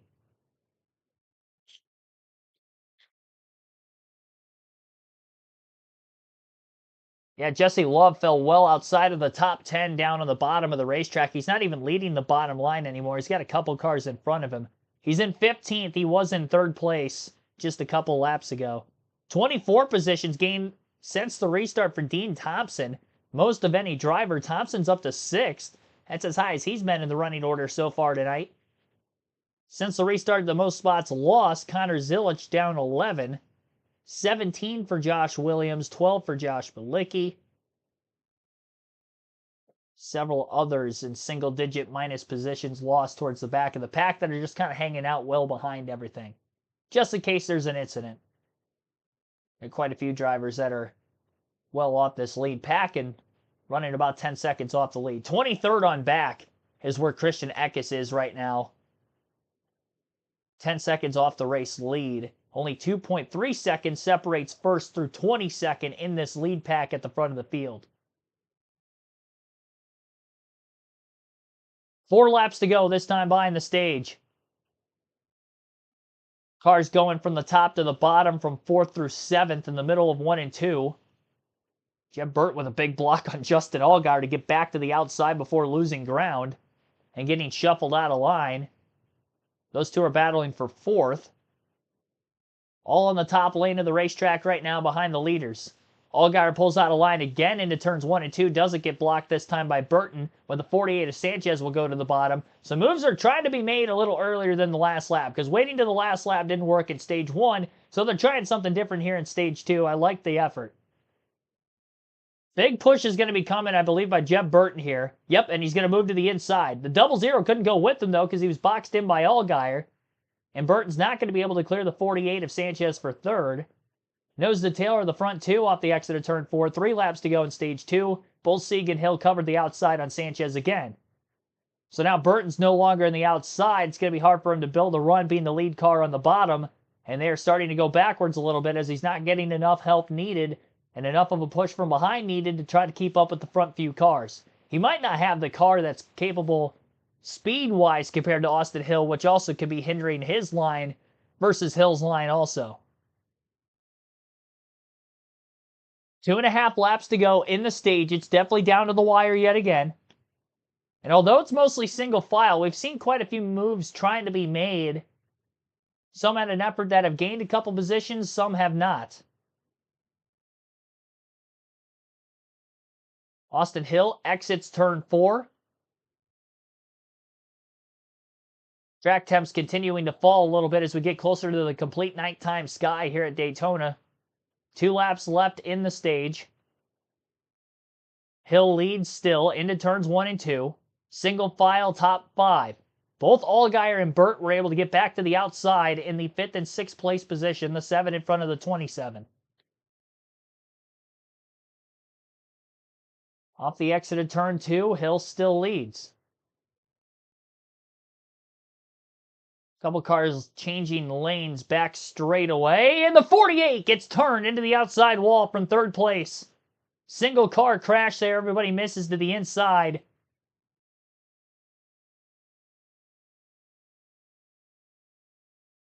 And Nick Sanchez's car is all sorts of tore up. Severe damage after a pretty hard hit, to say the least, entering turn 3. Caution is out. That is going to end the stage under yellow as they were coming to get the last lap of the stage. So Austin Hill will sweep stages 1 and 2 yet again at Daytona this year in February. Yeah, Sanchez is definitely going to be done. Doubt he's going to be able to continue on in this one. Tough break. He definitely got hit from behind. Bump draft gone wrong is what that was getting into turn 3. I think Sheldon Creed? Yeah, Creed was the car behind him. We'll see if Creed was getting pushed by Allgaier too, though. No, he wasn't. He just hit him in a weird spot. You can't hit him that late on the straightaway either. That's definitely all on Sheldon Creed. Nick Sanchez didn't do anything wrong there. He basically got hooked. Not only he didn't hit him very square, but he hit him going into the corner. And he did have a big head of steam because the 7 pushed him in the middle of the back straightaway. But Allgaier had gotten off the back bumper of Cole Custer's race car well before Custer made contact with the 48. Definitely just have to have the wherewithal to lift sooner than that. I know you're in the final 2 laps of the stage, but that could have easily have been avoided. Because of this, but the guy that wrecked him is going to live to see another lap and keep his track position and get the stage points for finishing 3rd in the stage. Sanchez doesn't get the stage points. He's probably not going to be able to finish the race. And if he does, he's definitely not going to have the speed capable of contending for the race win anymore. Sanchez had a pretty good race going for him. Again, he was top 5 at the end of stage 1. He's running 3rd until he gets hit in the wrong spot, wrong area of the racetrack from traffic from behind. Robert Goodrich in the chat saying stage 3 is going to be a demo derby. I really hope not. That was the only caution of stage 2. Was right on the second to last lap of the stage, lap 59. Just over an hour and 10 minutes into the race. We're halfway home, 60 laps down, 60 to go in tonight's Xfinity Series United Rentals 300 at Daytona. Austin Hill in the 21 sweeps the stages today. His fastest lap, 47.751. And that was ran at lap 45, right smack dab in the middle of the stage that we just ran. He started 4th. He's led the most laps so far as well. Let's see how many laps led Austin Hill has. 42 laps led out of the 60. Yeah, he's dominated this race. No surprise, though. He's my pick for a reason. Oh, that's me. Wrong screen. We'll go to this one. We're going to take a quick break here while we're in the middle of our stage 2 break. Diecast showing coming up shortly after we get through these pit stops when they come back from the break and open pit road.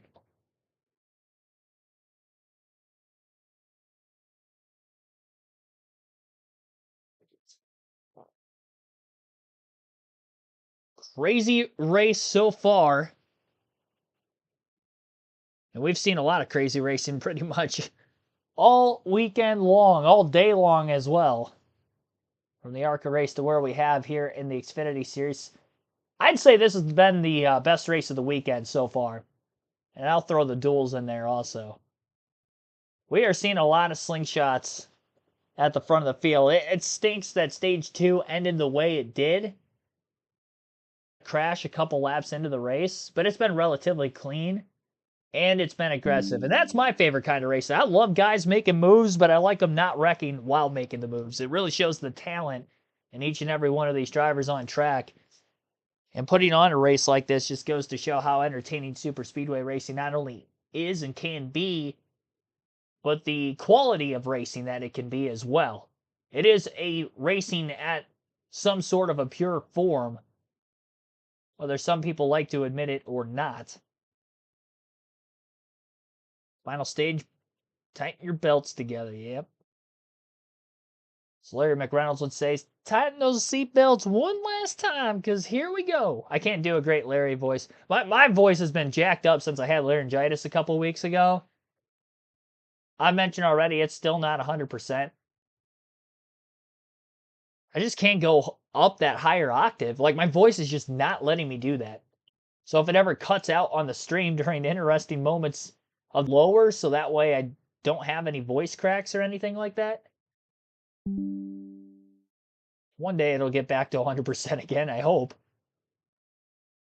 I miss my old voice. So again, we'll have our diecast showing as soon as we get done with these pit stops. We're going to leave the chat poll open a little longer. I didn't put it up until the end of stage 1. I'm going to try to remind myself to close it with 20 laps to go. Asked you who you thought was going to win tonight's Xfinity Series race at Daytona. Only 26 votes have been casted so far. 38% saying Justin Allgaier, 23% for Austin Hill, 27% other than Hill, Creed, or Allgaier, and Creed at 12% of the votes. Ryan Seat peels off right there, finished second, stage 2. A bit fast, but the battle help. The big right side tire continue around the right run. Joe Green second from the top. Then if I can yes, no. Also ask for a little bit of tape on the nose. Right side tires and fuel, Cam. See Justin Allgaier in that red 7 Chevrolet. The plan to take right side tires. Only said it's very stable car. It's good. It's like air pressure adjustment as fuel goes into. Become that blue and white 21 at the bottom. 2 tires. Austin said it is tight, especially off 4, but he's scared to mess with it because it was moving so good through traffic. Minimal changes. He did note there was a weird smell. They're kind of 2 laps before the end of the stage. We saw that fluid on the camera. Anything else from Austin? We'll keep up to press on if there's any issues with the gear or something. H21 team. One of the best last year on.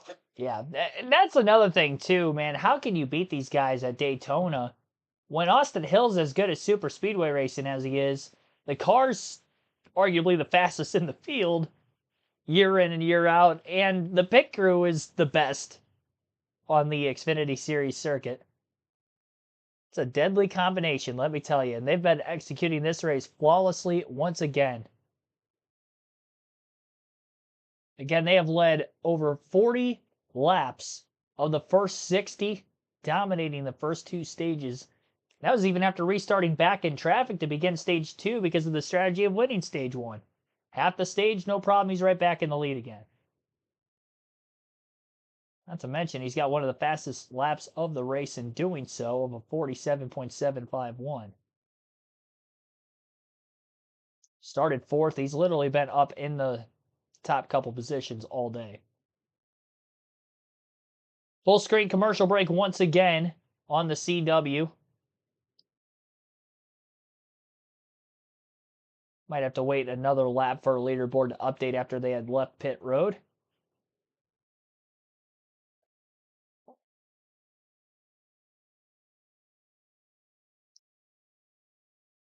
Yeah, hopefully stage 3 is not a demo derby. It seems like for whatever reason, it's a wreckfest in the summer Xfinity races at Daytona, but then we get to these races in February, and I feel like they don't have as many cautions, despite the fact that the racing is as high quality as it is. And you would think it would be the other way around because it's the first race of the year. You know, after a 3-month off season, a lot of these guys haven't even been in a race car in a competitive race in 3 months plus. Versus in August, they've already had so many weeks under themselves. The stakes are the same. You know, you win, you're in the playoffs if you're one of the underdog teams. There's a higher sense of urgency maybe later in the year because you had gone so far through the regular season without a win, so there's that. But, you know, for the underdog team side of it, you would think it's the same because their best chance to win a race in general would be at a track like this. And you only get so many opportunities. Have one more super speedway race in the regular season this year because Atlanta, that was in the playoffs last year for at least the Cup Series side of things, is going to be in the regular season. Both of them are. Both the Atlanta races for the Xfinity Series were in the regular season last season because they only have 7 playoff races to the Cup Series 10. So Austin Hill will be the leader on the restart. Sheldon Creed scored in 2nd. Taylor Gray is 3rd. Chris Wright 4th. Justin Allgaier 5th. Actually, it just changed a little bit, yeah, so we did have to wait for them to cross the start-finish line. Okay, so Austin Hill leads. Sheldon Creed 2nd. Taylor Gray 3rd. Justin Allgaier 4th. 5th for Ryan Sieg. Ryan Truex, 6th. Dean Thompson 7th. William Sawalich 8th. Jesse Love 9th. Harrison Burton rounds out the top 10. So that is the top 10 in the running order as of right now.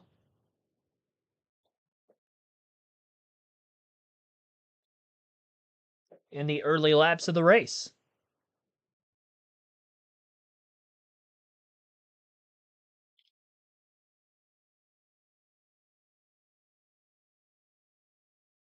Football games I was watching this year, and I actually couldn't believe it. I didn't realize Goodyear's been around for 100 years. Obviously, you know, I've known that automobiles have been around for over that many. But I didn't realize that Goodyear tires have been around as long as they have. I didn't realize that they were one of the street tires. We're going to restart this time by, and we will have exactly 55 laps to go when we get there. Showing a replay of Austin Hill's pit stop. He's still the leader, so it couldn't have been bad.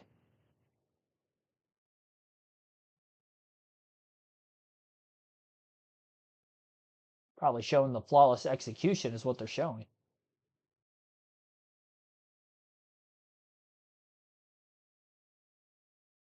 I don't know.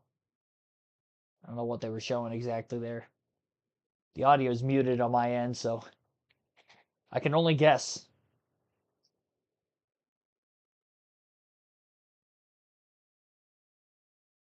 All right, we're about to get this restart in.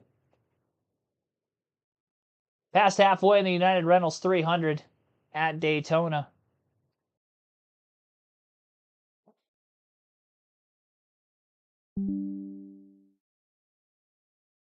Val Weiner, thanks for tuning in. Goodyear came out to compete with Ford and his hold on rubber. See, he's got the information I don't have on that. I thought it was a neat stat. Makes me wonder what the throwback will be this year. It's got to be something like that, I would imagine, for the throwback race at Darlington here in the spring. A little bit into the restart now as they work their wheel at this point. Austin Hill getting a massive push from behind by Sheldon Creed. Those two have been nose to tail for a good portion of this race so far. And we haven't seen the 54 of Taylor Gray towards the front of the field since the very beginning of the race when he started on the front row. I don't believe he's led a lap yet. And I don't think he's going to lead this time by, although it's close. Off the exit of turn 4, drag race for the line, but Hill's got the better push. Just doesn't seem like somebody on that inside line can get coordinated enough closely to the 54. The Toyotas just don't seem to be as strong here today compared to what we've seen in the Cup Series out of them so far through the week. Xfinity Series, they're in a line with one another. They're working together. They're just not able to progress forward like some of the Chevys we've seen tonight. Even really some of the Fords in this Xfinity. Creed's been up there for most of this race. Saw the 41 car in the top 5 earlier on its own as well. We've seen Toyotas up there, but not as dominant in contention to try to take the lead in the race as what we've seen from a Hill, and Allgaier. Sammy Smith has a good car. Jesse Love's starting to make some moves. He's back in the top 5 again. Up to 4th, Ryan Sieg, who was 2nd at the end of that last stage. That's another Ford. As Hill leads the first couple of green flag laps in the final stage of the race. 53 laps to go. 0.08 of a second was the difference between first and second that last time by at the start-finish line. We'll have 52 to go. We got to move for the lead at the front of the field. Sheldon Creed's done waiting around.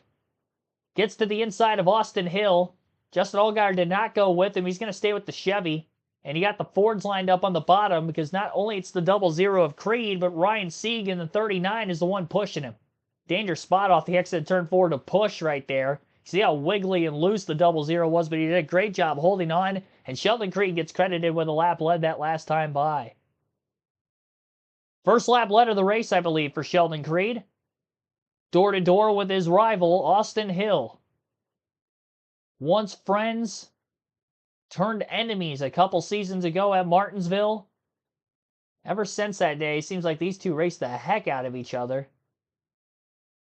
We've seen that on super speedway races these last season entirely. We're seeing it here today. And it's Sheldon Creed who is leading the field in the car that Cole Custer won several races with over his full 2 seasons in the Xfinity Series he ran the last couple years. Won a championship, in fact, 2 seasons ago in 2023. Creed is clear of Austin Hill. It's going to be interesting if Hill's going to be able to try to get up into that middle line 3 wide and hang him out to dry, because that's how he got to the lead in stage 2. He was picking them off one by one. He would jam his car in the middle. There was just enough room to make the passes, and he was doing a great job of that. He also had help from behind, obviously, when making that move. And I would assume anywhere Austin Hill goes, he's going to get the help, because everybody knows how fast that 21 car is, and he knows how to make the moves to get to the front of the pack. I would want to follow him too. I'd follow him into victory lane. I guarantee myself a second place finish and just follow the 21 the whole day. Can't blame him. Side-by-side commercial break going on yet again. We've had a lot of those during green flag action on the CW tonight, so that's good to see. I believe Creed did lead that last lap. Actually, no, by 1/1000th of a second. Ryan Sieg led the last lap.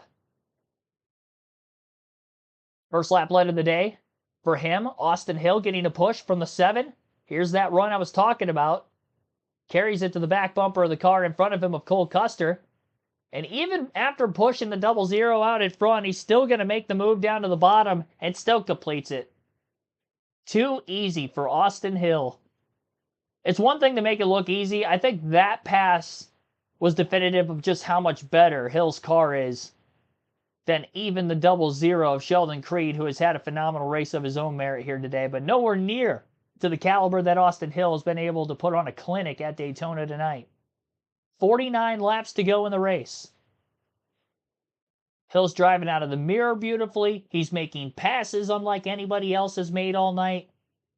And to do it as cleanly as he has, with not a mark on his car, even with the tight squeezes he's put himself in, remarkable. Ryan Sieg is up to second.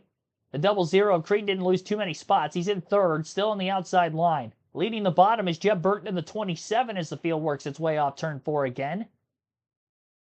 Burton's found himself in front of the Toyotas. Some of the JGR cars, Sam Hunt Racing Toyotas down on the bottom of the racetrack. Even when a Chevy's leading that line, the Toyotas just can't get close enough to the car in front of them to give them the push needed to move forward. And you're starting to see more bumpers definitely be aligned with the Chevys and the Fords in that outside lane. They're beginning to put a little bit of distance between themselves and the lead car on the bottom. How patient will they be? Because we haven't seen much patience out of them so far at the very front of the pack to get strung out yet in stage 3. Top 4 cars, single file, and clear of all the bottom lane cars again off of turn 4. We'll go through the full field running order here quickly. Austin Hill leads with 47 laps to go. Ryan Sieg in second. Sheldon Creed third. Justin Allgaier fourth. And Jesse Love rounds out the top 5 and 5th. Dean Thompson is in 6th place. 7th place is Jeb Burton. Harrison Burton 8th. Taylor Gray 9th. Ryan Truex rounds out the top 10. Sam Mayer in 11th. William Sawalas 12th. Blaine Perkins 13th. Sammy Smith 14th. 15th for Justin Bonsignor. Leland Honeyman 16th, Connor Zillage 17th, Josh Balicki 18th, Anthony Alfredo 19th, and Ryan Ellis 20th. Jeremy Clements 21st, Carson Quapple 22nd, Josh Williams 23rd, Parker Retzlaff 24th, Garrett Smithley 25th, Patrick Emmerly 26th, Jordan Anderson 27th, Christian Eckes 28th, Joey Gase 29th, and Cesar Baccarella in 30th. Matt DiBenedetto 31st, Chris Wright 32nd, Greg Van Alst 33rd, Nick Sanchez 34th, Brandon Poole 35th, Cal Seek 36, Brandon Jones 37. Late in this one, we'll take a quick break. You're listening live on KRC to the NASCAR Xfinity Series United Rentals 300 at Daytona. Over at Daytona, and we're closing in on a cycle of green flag pit stops. Once the window opens, you come down, get your service, so you can maintain track position should the caution come out. Well, look at that on the right, guys. You can see just a little bit of smoke. That means that issue is continuing to get worse. That's getting on the exhaust, getting on some components. starting to get a little bit worried about the 21 by now. It up as well in there. It's just getting hotter and hotter. So that's an issue. We said earlier, where there's smoke, there's fire. This is literally smoke right now. What I would be scared of right here is if something breaks and he's leading the pack, does it cause a big wreck? I'd be scared to be behind him right now. And I think we have radio just all fire describing this exact thing as 21.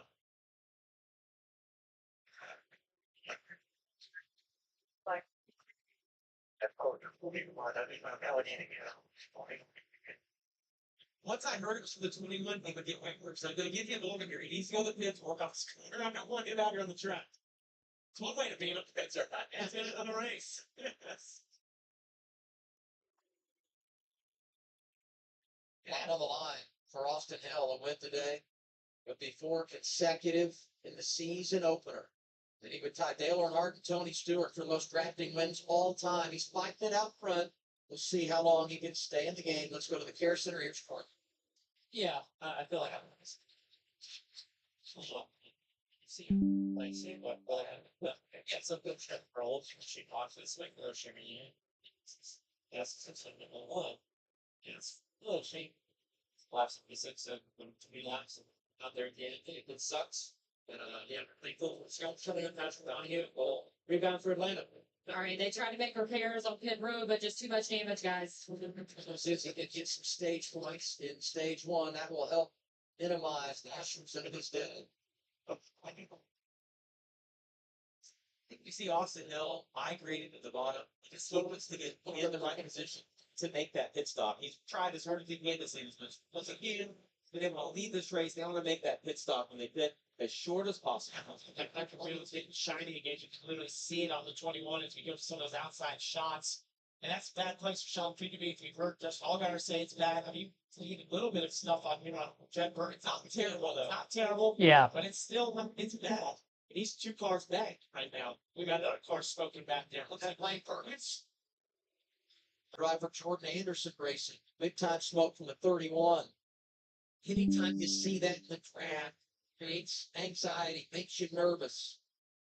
They bypass pit road 1 more time. Going to be 42 laps to go. Yeah, and that's probably not an inch. I would think that's like a rear end power steering pump or something. You see the smoke coming out, but he's not avoiding right now. It looks like it's a tire rub. It's not necessarily worse than worse. It's not just trying to right there. One of the things that can happen with this freeway races is running that track to another places, those temperatures, you can quickly overheat these engines. When you run back there, you don't get any inland edge, and you stick behind the car running, you lose track of time, you look down and you're 300 degrees in the water temp, and the whole spiking, and that's a really good coming. If you go up that far, sometimes that's toast the engine. I've got a 41 to go. Leaders stay out. They won't pit this time. That notice. It's not just about getting yourself in that bottom lane and putting yourself in a position to be. And Austin Hill's teammate is in that outside lane. So Jason Gloves. How will they manage this? Here's some 21 radio. I have all kind of issues with smoking the cockpit that smells really bad here, like a rear end or something. Just burn it off.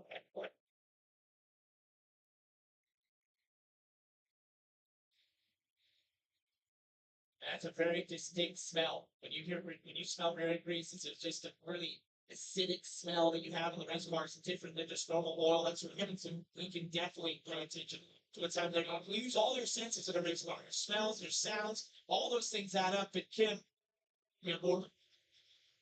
You guys heard him talk about the smoke in the cockpit, the smell being really bad. He said his gauges are all fine, though. Crew Chief John Haney came on the radio and said, ignore it the best you can. We're going to just run it out with 40 laps to go here at Daytona.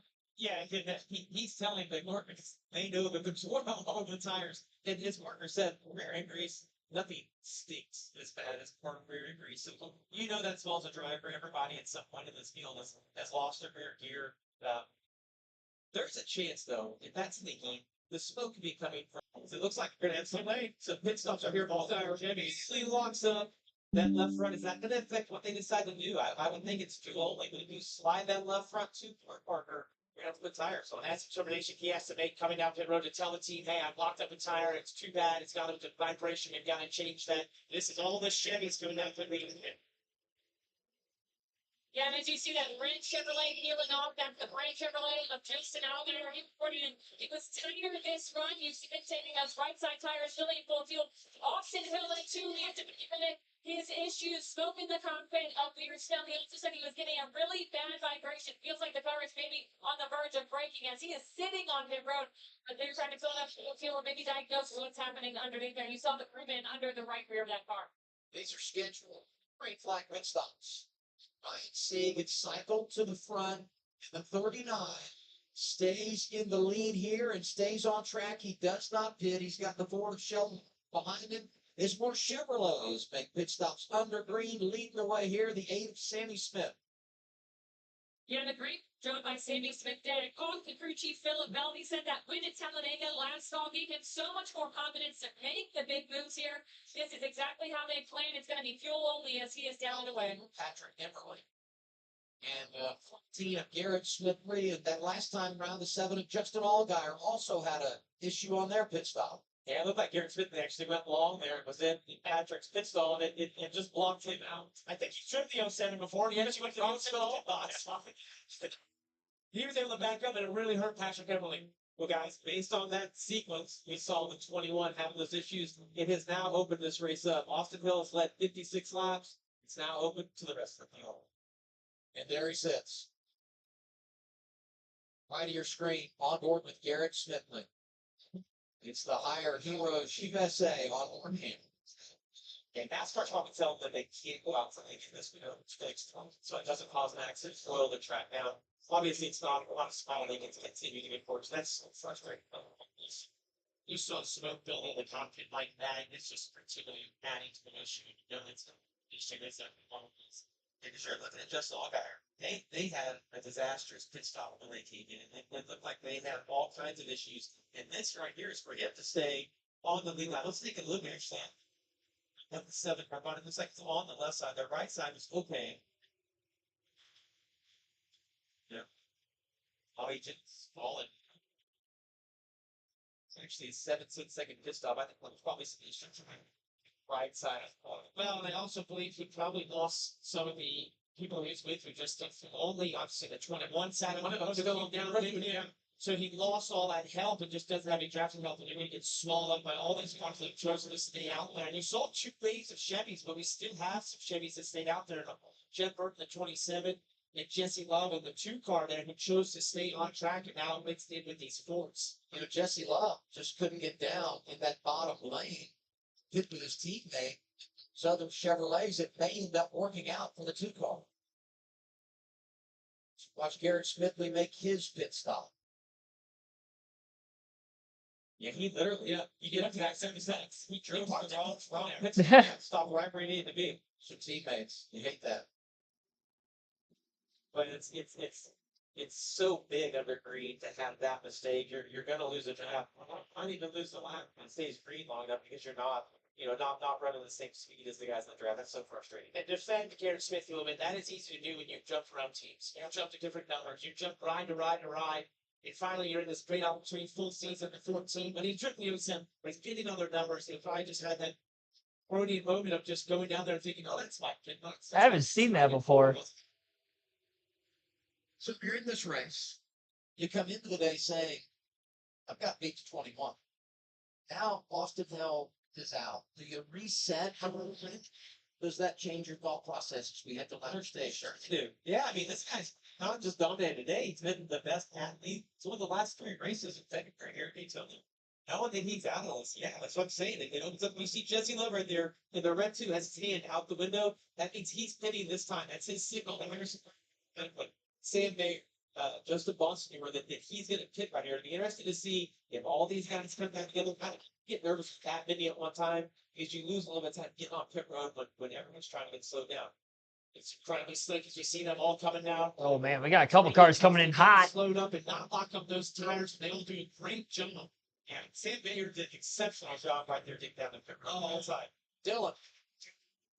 And then for Ryan Segan, that first pit box is going to crash in the infield. For Segan, playing to the left, being that first pit box, so nobody came to the inside of him as he tried to pull into his works. Sheldon Green as well, fueling. And if we can see it on screen, Everybody coming to pit road. This is when you run the risk of problems. We get our fifth caution of the day. That 5 car's tore up. Right bulb saw the 91 of Josh Balicki also sliding through the grass. 21 to pull back out of the pits here, although many laps down. What happened here on this main line stops is the majority of what we saw there that came down to the road did fine, but in the back of that group, it looked like Chris Wright and Josh Balicki got together in some fashion, and it's just, it is so difficult for you to go in 190 miles an hour for hours. You look back at this replay, that's the 5 bar, yeah, the blue and white, oh, he is going to way too fast. It's not even close. Not even close to him. That is, I don't know how he could have missed it by the car. That's unbelievable. Pit road speed's 55. Maybe he had no brakes. No, you go double that. You gotta feel so bad. Oh my goodness. He's going pit road speed, and he calls control on that as well. And that's not missing your braking point. That is just completely missing. Hey, that was no brakes. Like, you don't know. Maybe It looked like he lost his brakes. There's like nothing happened. Yeah, maybe they just had no control over his car because you had Sunoco sign off turn. That's a great reference. Once you come off turn 4, you use that and start to. Wow, man, he lifted the rear tires up off the ground on the 91. So it's they lost like just air brakes. That's the front stopped up. And you don't hit that pedal that hard. See, until you come down pit road. Oh, right.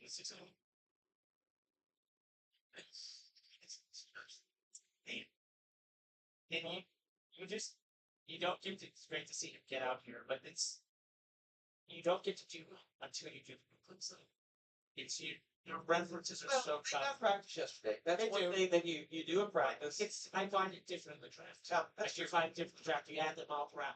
Extra mile per hour, so it's new records. Yeah. There's nothing he did here that took that away. Those drivers making pit stops.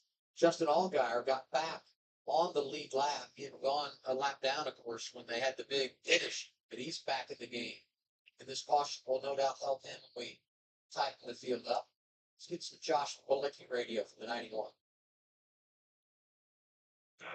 I got Chris, you're right in stuff, and I can tell you, man, he had a beeline on you, and he never even checked up. Yeah, we also, like, float on, I thought we were going to pass.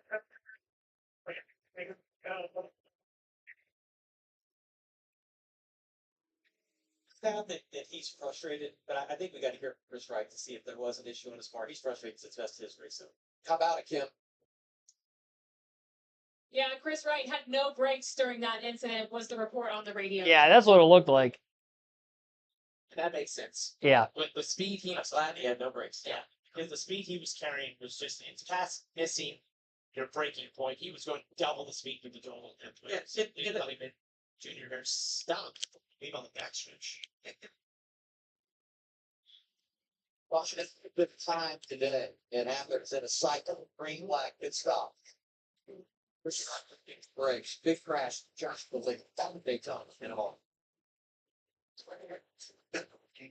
Did you know Toyota has 3 NASCAR? Well, we're under caution for the stage 2. Having a yellow here, we'll have a restart with a little less than 30 laps to go. 18 lead changes so far, 24 caution laps, 1 hour 40 plus minutes in.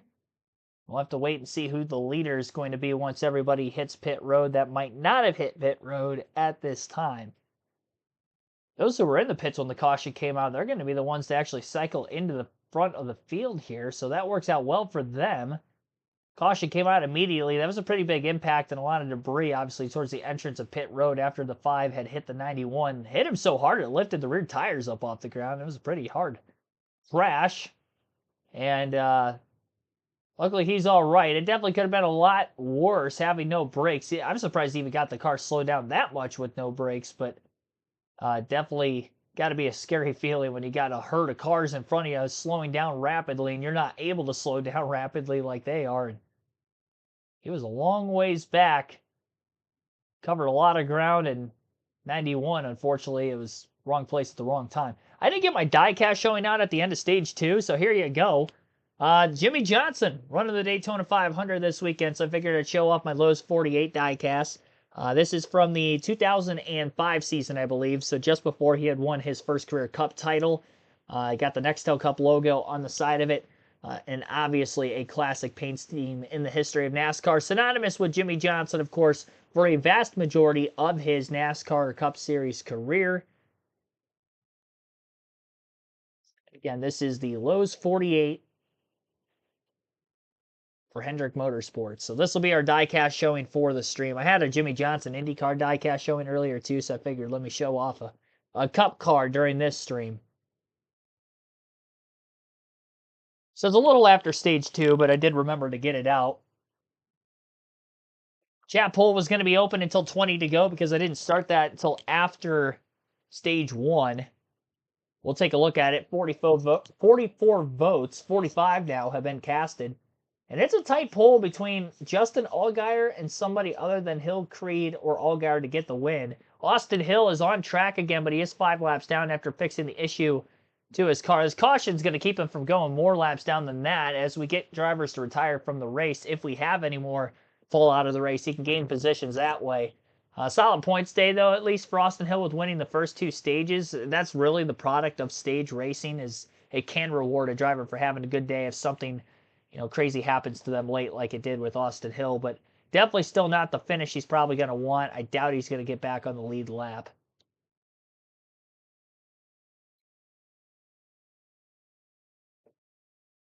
$47 likes on stream as of right now. We'll take our final ad break. You're listening live to the United Rentals 300 at Daytona. Little KRC Productions here. Plenty of fuel. Yep, fuel is good to the end now. A lot of those teams actually did make their green flag stop well before the finish. That's a sweet man cave that they are currently showing on the CW right now. Dale Jr. fan, it looks, well, actually, I mean, yeah, he's definitely Dale Jr. fan. I see a bunch of 8-car die-casts on the right. He's got a lot of other ones on the left.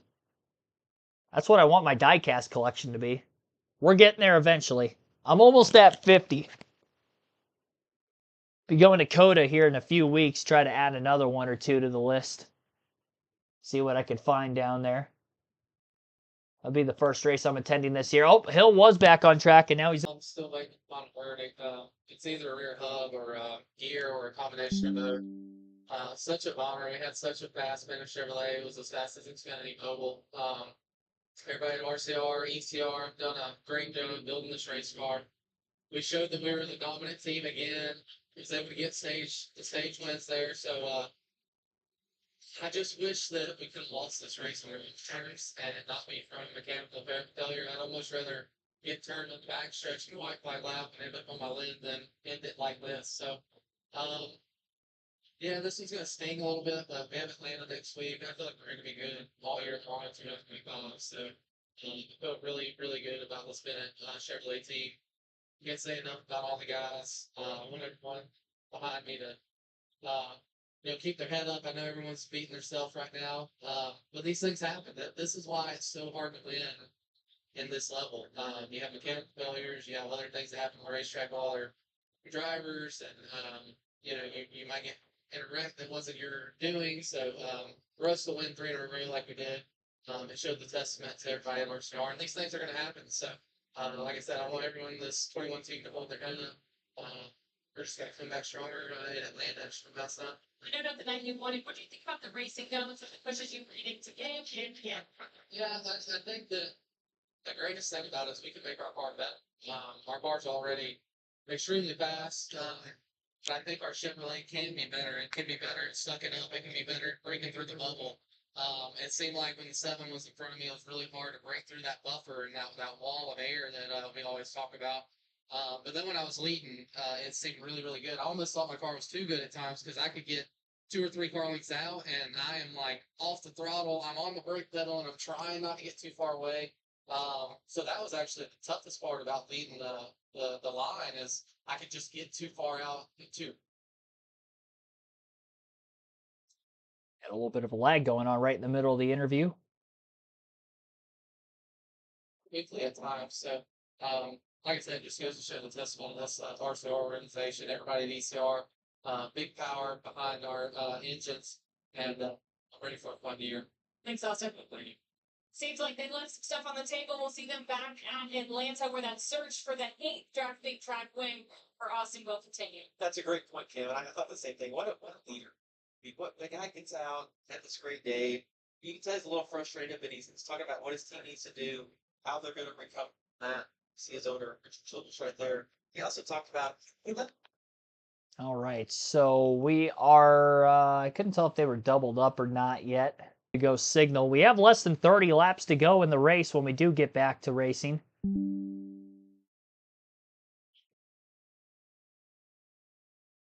Scroober Gaming, thanks for tuning in.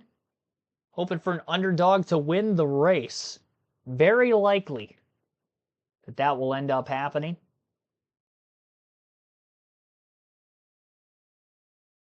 Anybody's an underdog, really, at this point compared to Austin Hill because he was the class of the field. I think this is going to open the door up for Jesse Love, who is in third and hasn't been able to lead, but is in the same equipment and has had good runs on the super speedway with RCR in his rookie season last year. If it wasn't for Austin Hill, probably would have won more than just the one race he did at Talladega. He's won some ARCA races as well right here at Daytona. I think you look out for Jesse Love in these closing laps. Sheldon Creed still looking for that first career win on the NASCAR Xfinity Series level. That'd probably be the feel-good story of the night if a driver like Sheldon Creed is able to go to victory lane. Sam Mayer was up on his lid on the final lap trying to go for a win in this very race at Junior Motorsports last season. And we will see if he can keep all 4 tires on the ground and go to victory lane. He is lined up in second. We'll go through the full field running order as we're about to get to this next restart, considering they haven't given him the 1-to-go signal yet. So Sheldon Creed is the race leader. Sam Mayer is second. Jesse Love third. Taylor Gray fourth. William Sawalich in fifth. Justin Bonsignor is sixth. Harrison Burton seventh. Ryan Sieg eighth. Christian Eckes ninth. And Ryan Ellis is 10th. Connor Zilic 11, Josh Williams 12, Sammy Smith 13, 14 for Anthony Alfredo, Dean Thompson 15th, 16th. It shows Thompson twice on the list. He's doing that with everybody outside the top 15. That's so weird. Haven't seen that yet. Parker Rutzlaff is 16th, Justin Allgaier 17th, Matt DiBenedetto 18th, Jeremy Clements 19th, Greg Van Ulst is 20th, Cesar Baccarella 21st, Carson Kvapil 22nd, Joey Gase 23rd, Jordan Anderson 24th. Jeb Burton, 25th, 26th for Leland Honeyman. 27th is actually Leland Honeyman. Josh Balicki is 26th. Ryan Truex is 28th. Garrett Smithley, 29th. 30th for Patrick Emmerling. Chris Wright, 31st. Austin Hill will drop back to 32nd out of the race. Blaine Perkins, 33rd. 34th for Brendan Poole. Nick Sanchez, 35th. Kyle Sieg, 36th. 37th for Brandon Jones. And Daniel Dye rounds out our 38-car field.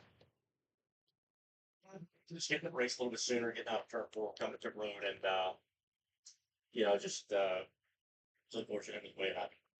Thanks, guys. Yeah, I'm not sure, but That was Chris Wright, by the way, who had the brake failure. Only been too late, but wait, I need too late in the break. Last I checked, the spotter doesn't make me brake throttle ownership.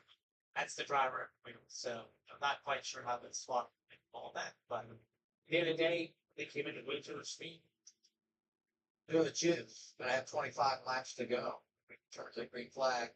You know, there's some irony here. We heard from Austin Hill, who's out. Wins both stages, leads 56 laps. And look who's up there inside the top 5. Third prior to the choose. Going to restart on the front row. And that's Jesse Love in the 2. They've been quiet. Started 9th today. After qualifying was rained out. And here they are at the end of the race, trying to put together the back end after his teammate was so good in the early portion. Yeah, and if I look right behind Jesse Love, you look at 20 time Harrison Burton and Ray Park. That's another Haas factory team. They're getting cars from them. So there's not many forts in the field. Late in this race, though, all 3 of those guys have positioned themselves in the right position. And don't forget the lap. All right, we are about to get back to this restart again. About to get into turns 3 and 4. We'll have 25 laps to go in the United Rentals 300 for the NASCAR Xfinity Series. I haven't mentioned this over the stream, but United Rentals sponsored a lot of races for the Xfinity Series last year. And I wonder if they've got even more sponsorship considering they got the first race of the year at Daytona. Remember when it was the beef, it's what's for dinner race? I wish we had the beef, it's what's for dinner back as a sponsorship here at Daytona. Sad to see them go. The Hershey Kissables 300 back in the day as well. They've had some unique names, for this race. But still a good one as far as the racing content has been provided so far tonight. Things are going to ratchet up a notch with not only the fastest car out of the race, Austin Hill, with the mechanical failure, but now it's wide open for everyone. They just cut the commercial right as they were going green. What was that? I'm not kidding. They were about to go green. Pace car pulled onto pit road, and then I got an ad thrown my way. Did that happen to anybody else? Let me know in the chat for those of you watching on the CW. I've never seen that before. The pace car literally was on, and then it cut the commercial. Full screen. No way that was intentional.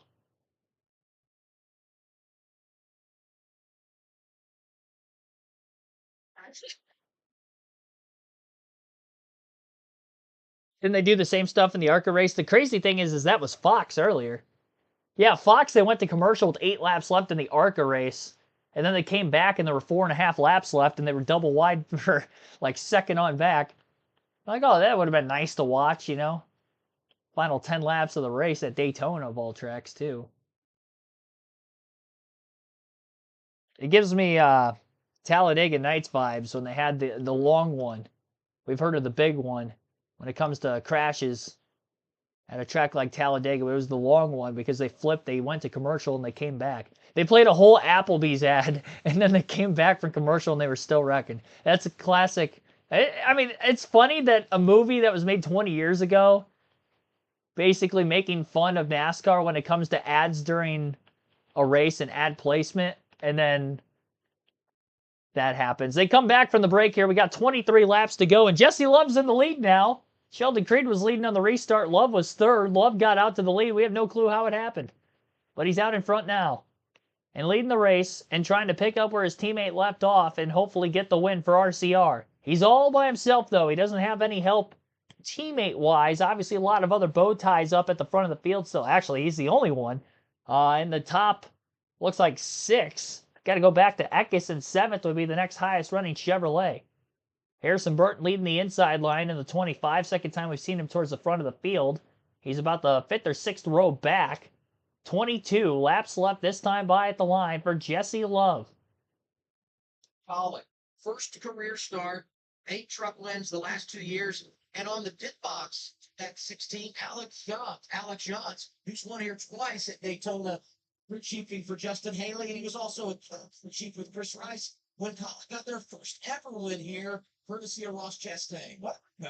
They thought their day was done not long ago. They were 34th. You could hear the radio like it's going to be okay. It's a long season. And here they have. They persevered in the top 10. We in a good position right here. What I'm watching right now, Parker, it's the same thing that happened at the end of stage 1. The end of stage 2 is that starts to close down.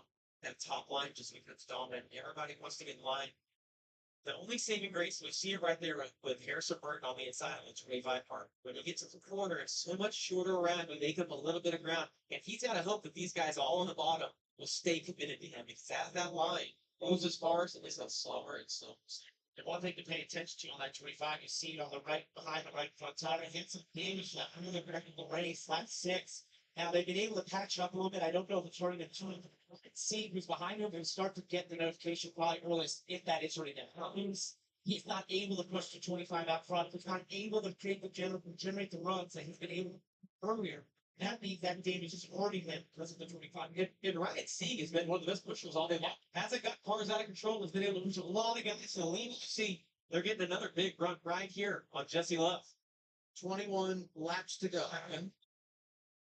Yeah, let's get a Toyota driver update. Let's focus our spotlight on Taylor Gray, currently running in the 7th position. He's one of our rookies this season, but not enough starts last year. And so I asked him, what did he learn that he can take into this season? And he said, last year was crazy. It's an experience going looking to turn that luck around get solid finishes. His goal for today was to learn as much as possible, and he said survive until the end to hopefully put himself in position for a top 5 finish, maybe even a win. Right now, though, the biggest complaint is it gets tight before it gets snapping free on that machine.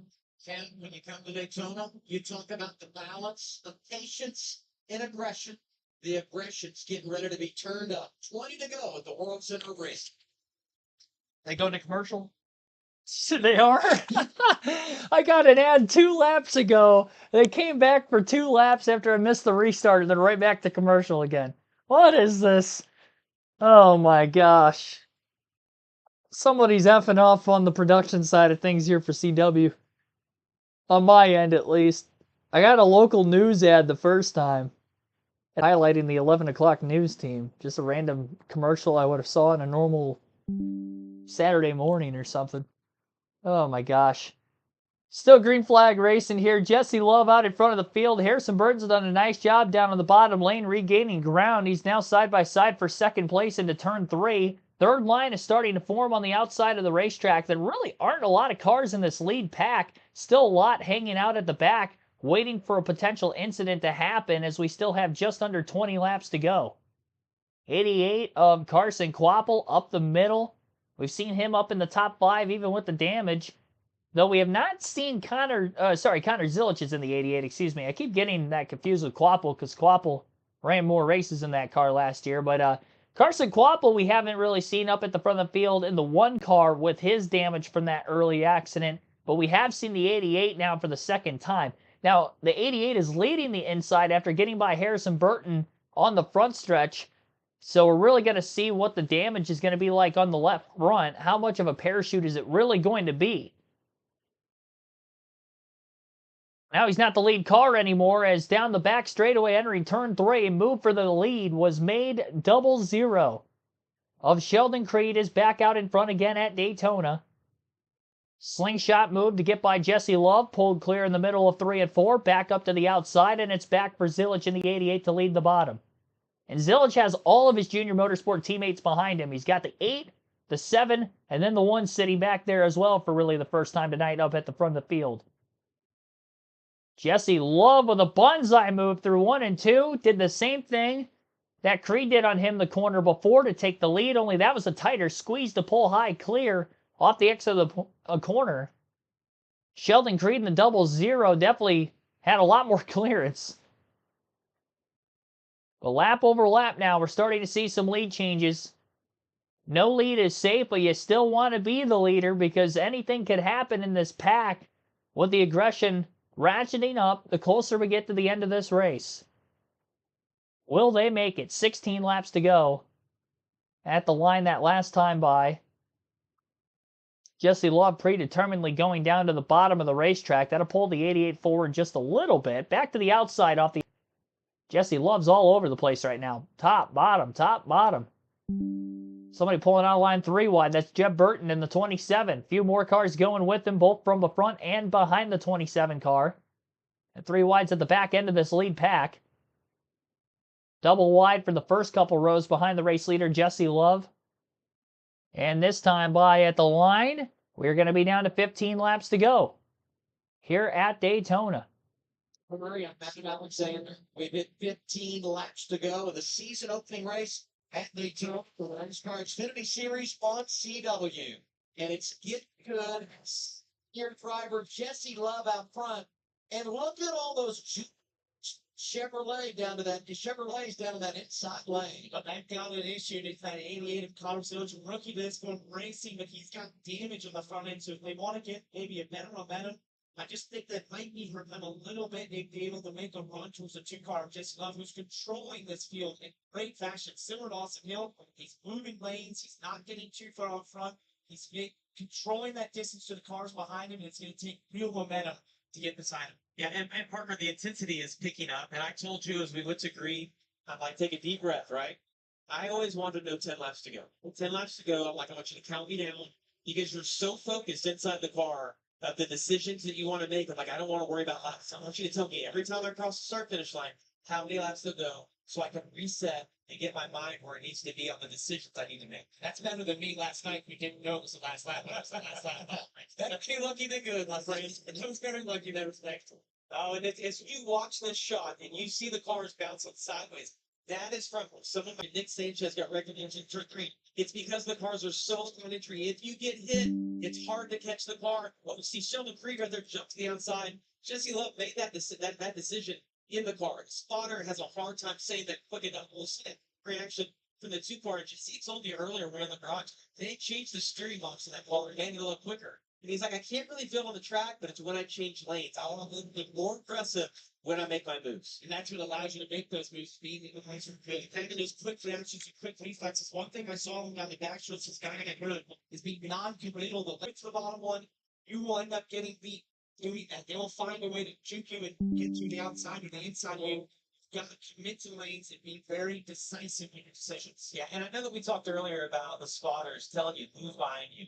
Behind Jesse Love right now is two teammates. So if you see a move, you got to know the guy behind. Sam Mayer's probably going to go with Sheldon Creed right here. If there's a move, the best thing. Connor Zilic led that last lap at the line. 12 laps to go now. Had a nose out in front of the two.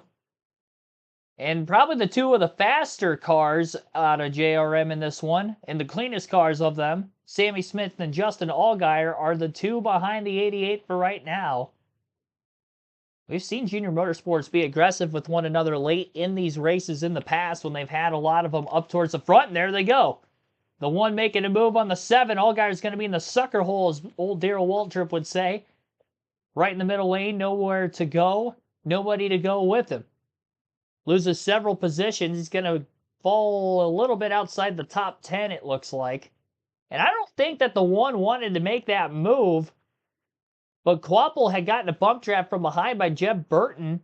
Probably couldn't lift in time to keep from making that pass on Justin Allgaier, which shuffled him back. That definitely would have been the veteran presence at Junior Motorsports. Now it's the three young guns that are leading the inside line without the veteran teammate and the defending Cup Series champion. Jesse Love has been blocking back and forth, top to bottom, since he took the race lead away on a slingshot move to get back by Sheldon Creed.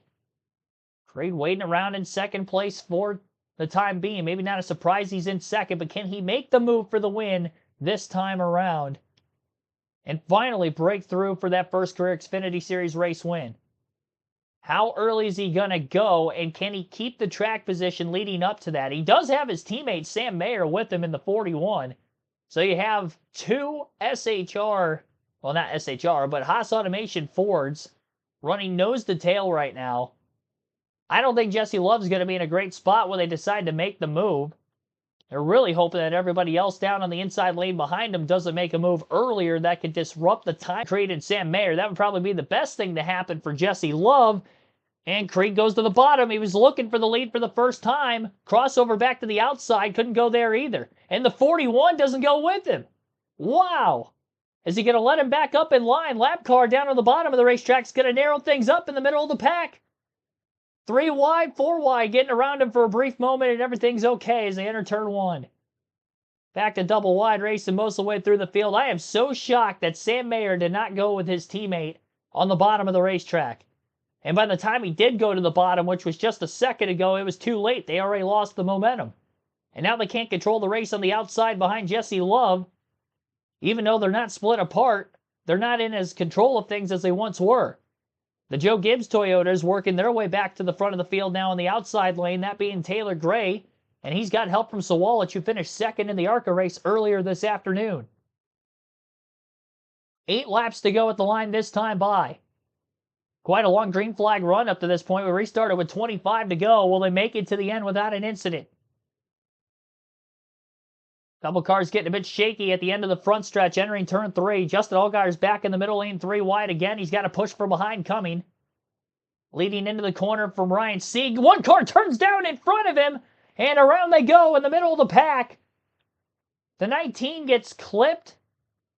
Somebody's tire is rolling down the back straightaway. And we got more cars crashing at the back of the pack hard again. Yellow flag is out for the 6th time today. The left rear of the 42 car was the tire that we saw rolling down the back straightaway. Leland Honeyman, I believe. Oh, no, sorry, Anthony Alfredo in the 42 machine. The 7 of Allgaier in the middle lane. Probably saw the run the 39 was pushing the 7 with and wanted to move into that middle lane himself. That triggers the crash. That was Justin Bonsignor, by the way, in the 19 car.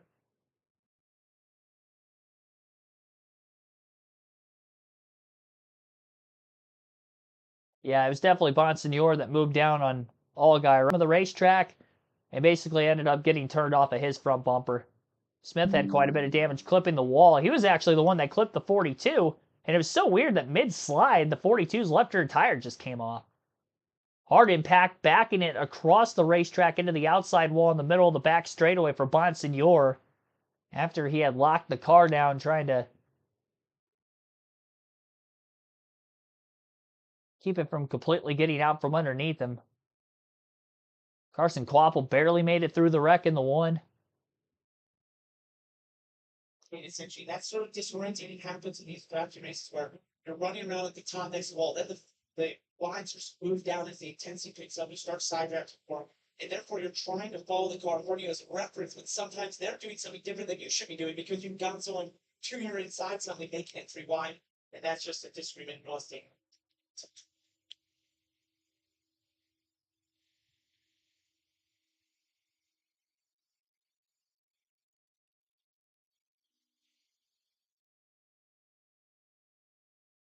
Look at that.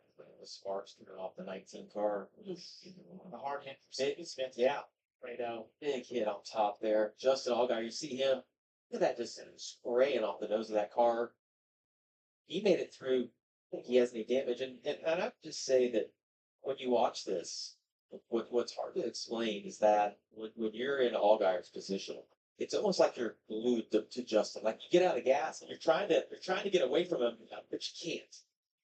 It almost happens in slow motion. It does. You see it, and you're like, no, and then this ends up. And, Justin Allgaier was making a move that we felt was going to get back in position, using the middle, which works well, especially when the intensity picks up. It is just having someone who doesn't know you're there trying to turn down at the same time. You know who's in position to have a great day? Is to see the drivers that were involved in this crash. That's Jim Burke. I mean, he might win the thing, but he's inside the top 10. After he scored stage points in both stage 1 and stage 2, and I referenced this earlier. Jeb is a driver that last year, if there was a problem, he was in the middle of it. I mean, just wrong place, wrong time on so many occasions. Yeah. Today, kind of been other end of the spectrum. It felt like the sport owed him one. Is this what I tell everyone that in the pre-race? He was one of my Creed, I got it. Creed's finishing second again, and Jesse Love's winning for Valentine's Day.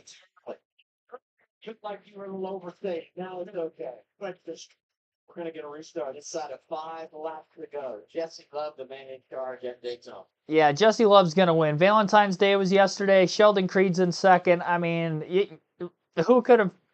You can't draw it up any better than that. You really can't. Sheldon Creed, the typical second-place finisher. And I mean, this... I don't know how I didn't think about this before the race started. I should have known that this is going to be the way this race finished. Austin Hill clearly had the fastest car in the field. For those of you that might have missed the entirety of the first probably 2/3 to 3/4 of this race, he won the first 2 stages, dominating fashion from the 4th starting position. Unfortunately, 33rd and out of the race due to a mechanical failure. Had some leakage. Wasn't sure exactly whether it was a rear gear or what might have been leaking out of the back of the car, but fortunately was not able to get the problem fixed and had to pull into the garage area during green flag conditions. And that was in the final, 35 laps of the race or so? It's in the middle of green flag pit stops when he ended up finally pitting. Just north of 30 laps to go at the time. Looking back to see how many laps he led. I might have skipped I think I did skip it. Trying to find it. So many categories to look at on our stat sheet. Yeah, 56 laps led today for Austin Hill. Out of really, at the time he dropped out of the race, a little less than 90. He led 56 of less than 90 laps on a super speedway. Just dominated. And it wasn't like anybody couldn't pass for the lead. They just couldn't pass him. And now we'll see if Jesse Love... Not too far away. Here at Daytona International Speedway, it's race 1 of 2025 for NASCAR's Xfinity Series. Season opener has been here every year, dating back to 1982. This place never disappoints. Several drivers in the top 10 that have never won. There's Danny Stock. All the shots for Jesse Love. Quiet in stage 1 and stage 2. But the money's on the line. Who's made his way to the front and so far has done an outstanding job of controlling this race. And he told us earlier today that he had worked on his race. It felt like maybe he was making too many moves in the past, and that's what you saw in the first 2 stages. He didn't make many moves. He wasn't trying too many things. But as we've gotten later here, he's gotten control of the race. He's making the right moves to control the lines. The only thing I've critiqued from him is that it's just a little indecisive at times when we've seen down the backstretch where he's not quite sure he wants to go to the top lane, not quite sure he's going to let the bottom lane and fading a little bit, and that puts you in a tricky position when you get late in this race and the runs get big. I want you guys to analyze the choose here because this is going to be significant. We do the choose with 4 to go. That means we'll take the green flag with 3 to go. You got to have the right partner in the grab. One goes high, the 2-4 teammates go low. Yeah, and I asked Jesse in the garage earlier, like, look, you're leaving at the end, what lane do you want to be in? And he said it's going to depend on who the pusher is, but I want to be in the outside. And we've seen that be the dominant lane all day long. It usually is for certain reasons. Room gravity up here, it's really about your pushers, as you said. It's just about who gets the better runs, creates money, and stays connected as long as you possibly can. Obviously, not much of Right. Kim? We're talking about Jesse Love at the point, but it's been a lot of hard work. Take a listen to the radio. Right here, Albie, time to run up, like the top, have to run 3/4 top, and let me know where the runs are coming. That is perfect helpful, so I get my think which lane to think of it there, but we'll put it here. I'm doing all that great. That's why I know which lane to go pick, you know? Feeling it, looking at that. So that was Jesse giving props to his spotter, Brandon Benesh. But what you didn't hear, Brandon Benesh, but what you didn't hear there, he said, that gave me gray hairs. Daytona will give a gray hairs. Dave Stockman, you see it on the left there. That ARCA race earlier was giving me gray hairs. I wasn't even in it. Be the key here in the last few laps. Great information from his spotter, learning, working together. And I know that I told you earlier, take a deep breath. Every one of these races out of punch, when he gets down to this, listen, he is higher than that. Very high. Excited. I can't wait to see how this is going to play out. And if you're Jesse Love, you're like, I chose the right line. Is that the right pusher behind me? If you're Sheldon Creed, you're like, I want to be on the front. All right, here we go, ladies and gentlemen. 3 laps to go. An extra long green-white checker as we go for the finish of the NASCAR Xfinity Series season opener at Daytona, the United Rentals 300. Jesse Love, day after Valentine's Day, trying to get the win. Sheldon Creed, who's come second oh so many times, is still looking for career win number 1. Can he get it done? To enter turns 1 and 2 following the restart. 54 is clear, pulls to the bottom, still pushing the 2 blocks while making the bump draft, or while getting bump draft, I should say. And down the back straightaway they go. Quickly getting up to speed, 54 lagging back for a run, but the 00 going to make a move to get back to second place on the back straightaway, and the 54 is losing time. Doesn't have the help until the 41 of Mayer finally reaches him. Connor Zilic is up to 3rd place on the outside lane of the racetrack. He's got the 18 right behind him of William Sawalich. The 2 18-year-olds trying to work together on the top. Gets covered by the 00 of Sheldon Creed and Jesse Love at the very front of the field. There's so many young drivers with very little experience of this situation up at the front of the field. And you wonder how this is going to stack up for them. The veteran Justin Allgaier pounding his way through the middle, right on the back bumper of his teammate Carson Kvapil, running right inside the top 10, but still a few rows back on the outside. Sheldon Creed is on the outside lane, and they're losing numbers right now of the 00, who moves down a little late, and around goes the 88. Head on hard into the wall, got T-boned by another race car, And the caution is out again, and this will push us into overtime. 2 laps to go in turns 3 and 4, and a couple of very hard hits in that crash. So Wallach's front end all sorts of tore up. I believe he was the car that T-boned the 88 of Zilich after Zilich hit the wall head on. And that was not Connor Zilich's fault. He was getting pushed by the 7 of Allgaier moving forward, and Sheldon Creed made a late move to block, which really caused the bottleneck. I don't think Creed got sideways. Pretty sure he held on. But as for a few drivers further back, they definitely did not. Christian Eckes took a hard lick in there also. He's out of the race. Window net is down on the 18 of Zilich. Well, Eckes did drive it back to pit road, but he was definitely involved with severe damage. Tire splitters dragging across the asphalt. Zilich out of his race car. Who else was collected in that? There were a few other cars. 4 Parker Retzlaff had quite a bit of damage. He was parked next to Zilich's car.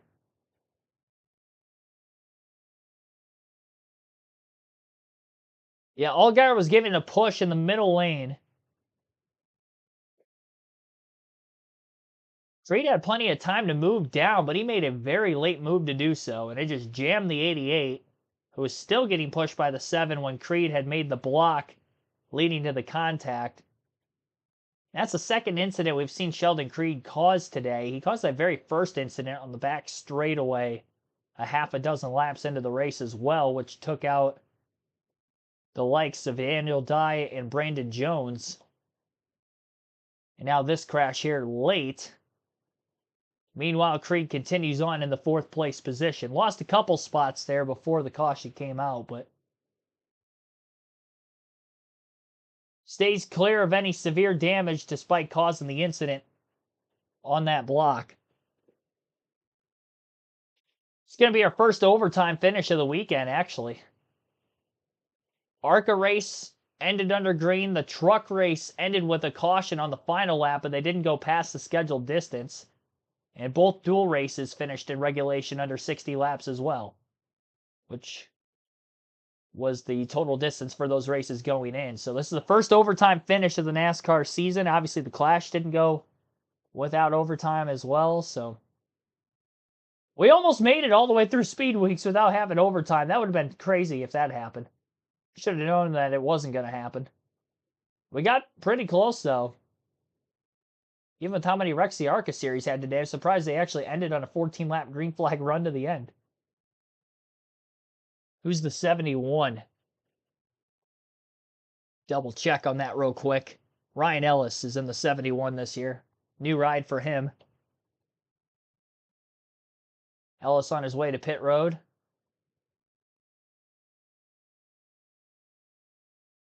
Definitely going to have a couple more caution laps before we get back to racing. We are right at lap 120 right now, which would have been the scheduled distance, and it does look like NASCAR has added 5 laps.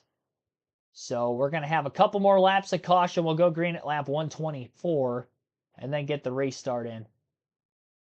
Or Rafi to say 125, so I'm assuming that that would be why. This is only our 3rd caution of stage 3.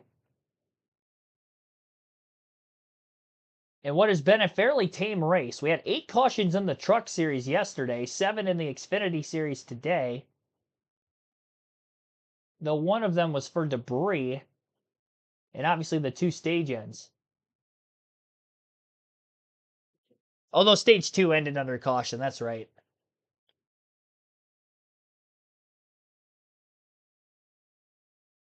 Going to ad break? Well, I don't think they are. But we are, as we still have a few more laps of caution before this next restart. You're listening live on KRC. Oh, they are okay, yeah, so they're going to an ad break. We're definitely taking a break of our own. Garrett 25.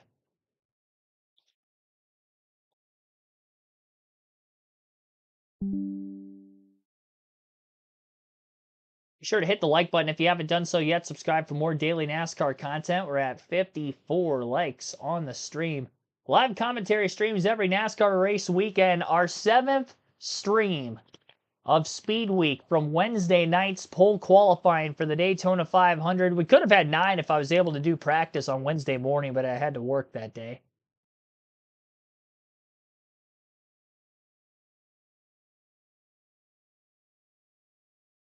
That's the only thing we've missed that I would have liked to have streamed otherwise this week, but we've seen everything else. We're about to see the Daytona 500 tomorrow at a special start time. Again, they moved the start time up yesterday morning. Supposed to have some rain in the afternoon, scheduled around the 2 to 3 o'clock hour in Daytona Beach, Florida. The weather is clear after that storm rolls through, according to the hour-by-hour forecast, so they will get the full race in tomorrow, but we might just have a couple-hour delay in the middle of it, is what I'm assuming is going to happen. But they will get that full race in tomorrow. Mark my words. You can hold me to it. But yeah, I mean, it looks like it's only going to rain for maybe 2 hours or so. So clear out of there, drive the track, get going again. We'll stay here on our live commentary stream when that takes place, if it takes place. Maybe it clears out of there. We don't get any rain, but I expect that we are going to. Although, I mean, 2 days ago, there was no rain in the forecast, and then all of a sudden, percent chance. So it's most likely to rain as we get closer to the race. Cody Royce, thanks for tuning in. Eric won again, thanks for tuning in. Who won? This is not over yet. We're actually in overtime. Jesse Love is currently leading. Taylor Gray is second. Sam Mayer third. Sheldon Creed fourth. Jeb Burton rounds out the top 5. Carson Quapple is in 6th. Justin Allgaier 7th. Ryan Sieg 8th. Jordan Anderson 9th. Josh Williams rounds out the top 10. Am I actually going to show the race? I can't visually show footage of the race for copyright reasons. The stream would get taken down immediately. So for that reason, I can't show it, but I do my own commentary for these streams. Greatly appreciate you tuning in anyway, and hopefully you enjoy the finish of this race. Got Danny Stockman, crew chief of the 2. This is giving him great hair. She said, breathe. What do you want to see from your driver in this overtime restart? I'd like to see what he's been doing the last 20 or 30 laps. He's done a great job controlling the race top to bottom, and the car's obviously got a lot of speed to be able to do that. So it's stressful. It'd sure be nice to leave here with that trophy. It sure makes for a nice summer. Who's more stressed, you or Jesse at this point? Well, I've been doing this a long time, and I've never won a February Daytona race, so this would be pretty awesome. Good luck. Thank you. If you go back almost 15 years, Danny Stockman was on the pit box with Austin Dillon. He won Rookie of the Year. The next year, he was the Xfinity Series champion. And you look at what Love and Stockman were able to do together last year, and say all signs are big a player for the title this year. And this is his only career win. Came in the ground and tested it last spring. Yeah, he did a great job that race. And that was redemption after losing late at Atlanta for running out of gas on an overtime restart. Plenty of fuel in the cars for a couple of overtime restarts here. We're not going to have that same issue like we had at Atlanta in the Xfinity race last year. A lot of these teams pitted with just north of 30 to go. They can go almost 40 laps on a full tank of gas, and we've had some caution laps, obviously, before this one even getting pushed past the scheduled distance. So I would imagine these guys are still good. Now, if we somehow go like 4 overtimes, then maybe we start to run into some fuel issues. But yeah, just a couple of them here. Even if we have a couple more yellows, I think everybody will be okay. And I don't plan on seeing anybody pit unless they have damage going forward. Be interesting to see who will be behind who for the restart. Both the SHR Fords, I keep saying SHR. It's going to take me a little bit to get used to it. Haas Automation Fords, the 41 of Mayer, the 00 of Creed, are probably going to be side by side. And it looks like they've added an extra lap of caution at the last second here. So still not going to get the 1-to-go signal. There must be some safety personnel on the racetrack yet. Oh, they did turn the lights off. Okay. It looked like they turned them back on again right at the last second, but lights are off anyway. Late choose rule choosing. Love and Mayer on the front row. Taylor Gray chose the outside of row 2 on the restart instead of the front row on the bottom, which means that both of the Haas Automation Fords are going to be nose to tail on the bottom of the racetrack. I am shocked he did that. Well, you definitely would assume that they would work together, but albeit, remember, Creed made a move, or at least tried to make a move on Love for the lead with just over 10 laps to go, and the 41 didn't go with him there, so I'm not going to guarantee that they're going to work together here. I would imagine their crew chiefs are letting them know, hey, you should probably work together on this restart. He wants to win this thing as bad as anybody. Try to ensure one of them to get to victory lane, but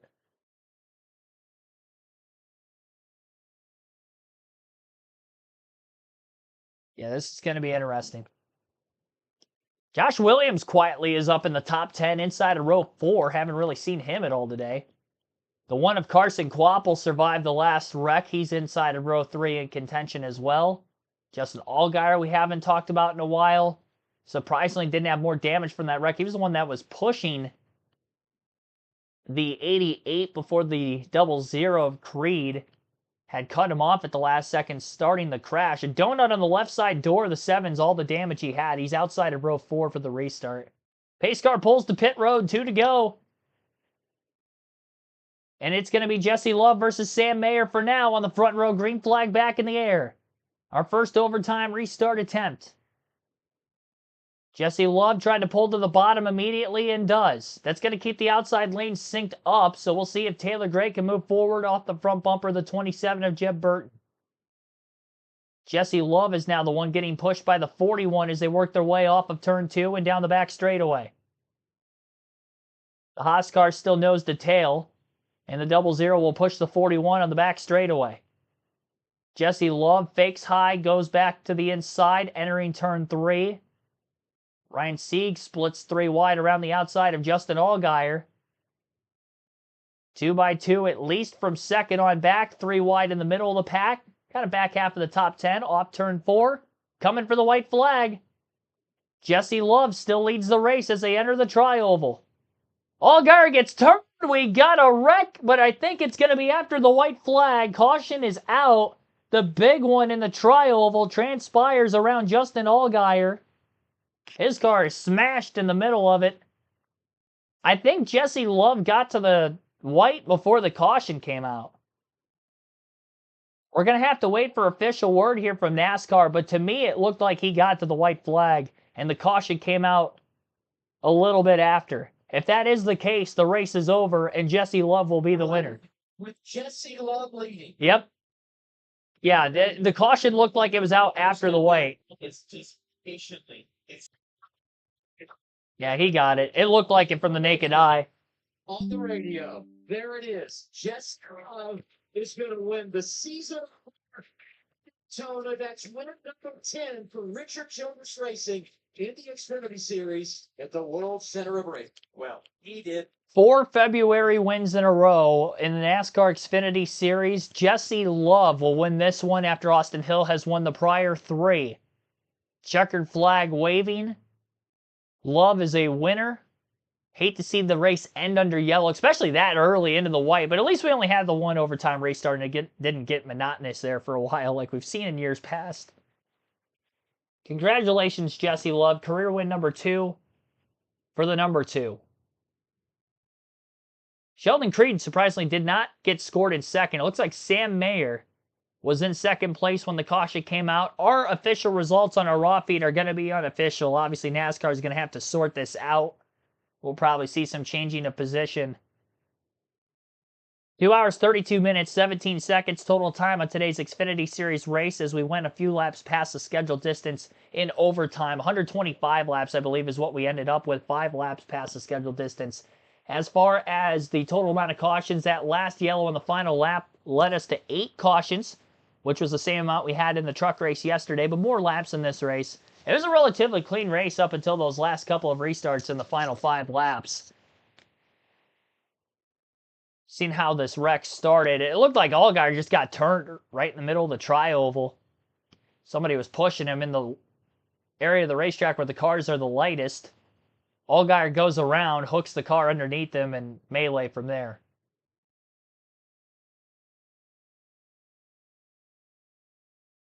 Well, that angle looked like he moved down, but from the aerial shot, it looked as if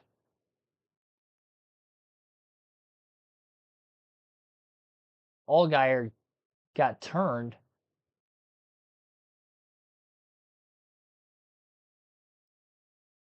Josh Williams in the 11 car had Allgaier's nose basically underneath the driver's side door of his race car, lifted the rear wheels up off the ground for a brief moment before coming back down on all four. Everybody does seem to be okay that was involved in the incident as Jesse Love is doing his donuts in the infield. 24 lead changes, 38 laps of caution here tonight as well.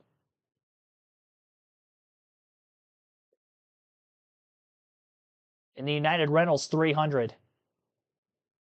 Margin of victory is going to be under caution. Jesse Love's best lap of the race back on lap 72.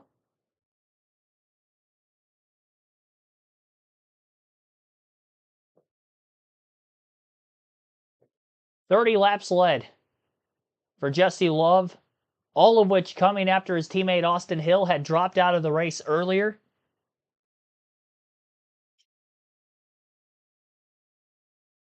Day after Valentine's Day, it's Love in victory lane at Daytona. He's climbing out of the roof hatch. Shades of Michael Waltrip.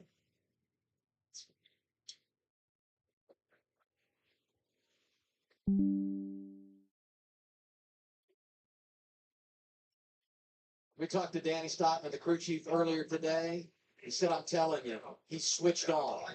And he turned it up big time late in this race. Leading 30 laps and winning in the season opener. What a celebration. What a night ahead. Here's the And Jesse Love, the celebration down here. There's so much debris down here from not only the crash, but just the tire debris that he left here on the start finish line. He's going to run up here and get a well-deserved checkered flag. Second career win in the Xfinity Series and first here at Daytona. And a hug with crew chief Danny Stockman.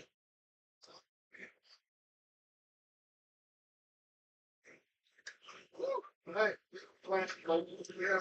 Jesse, let's talk about this.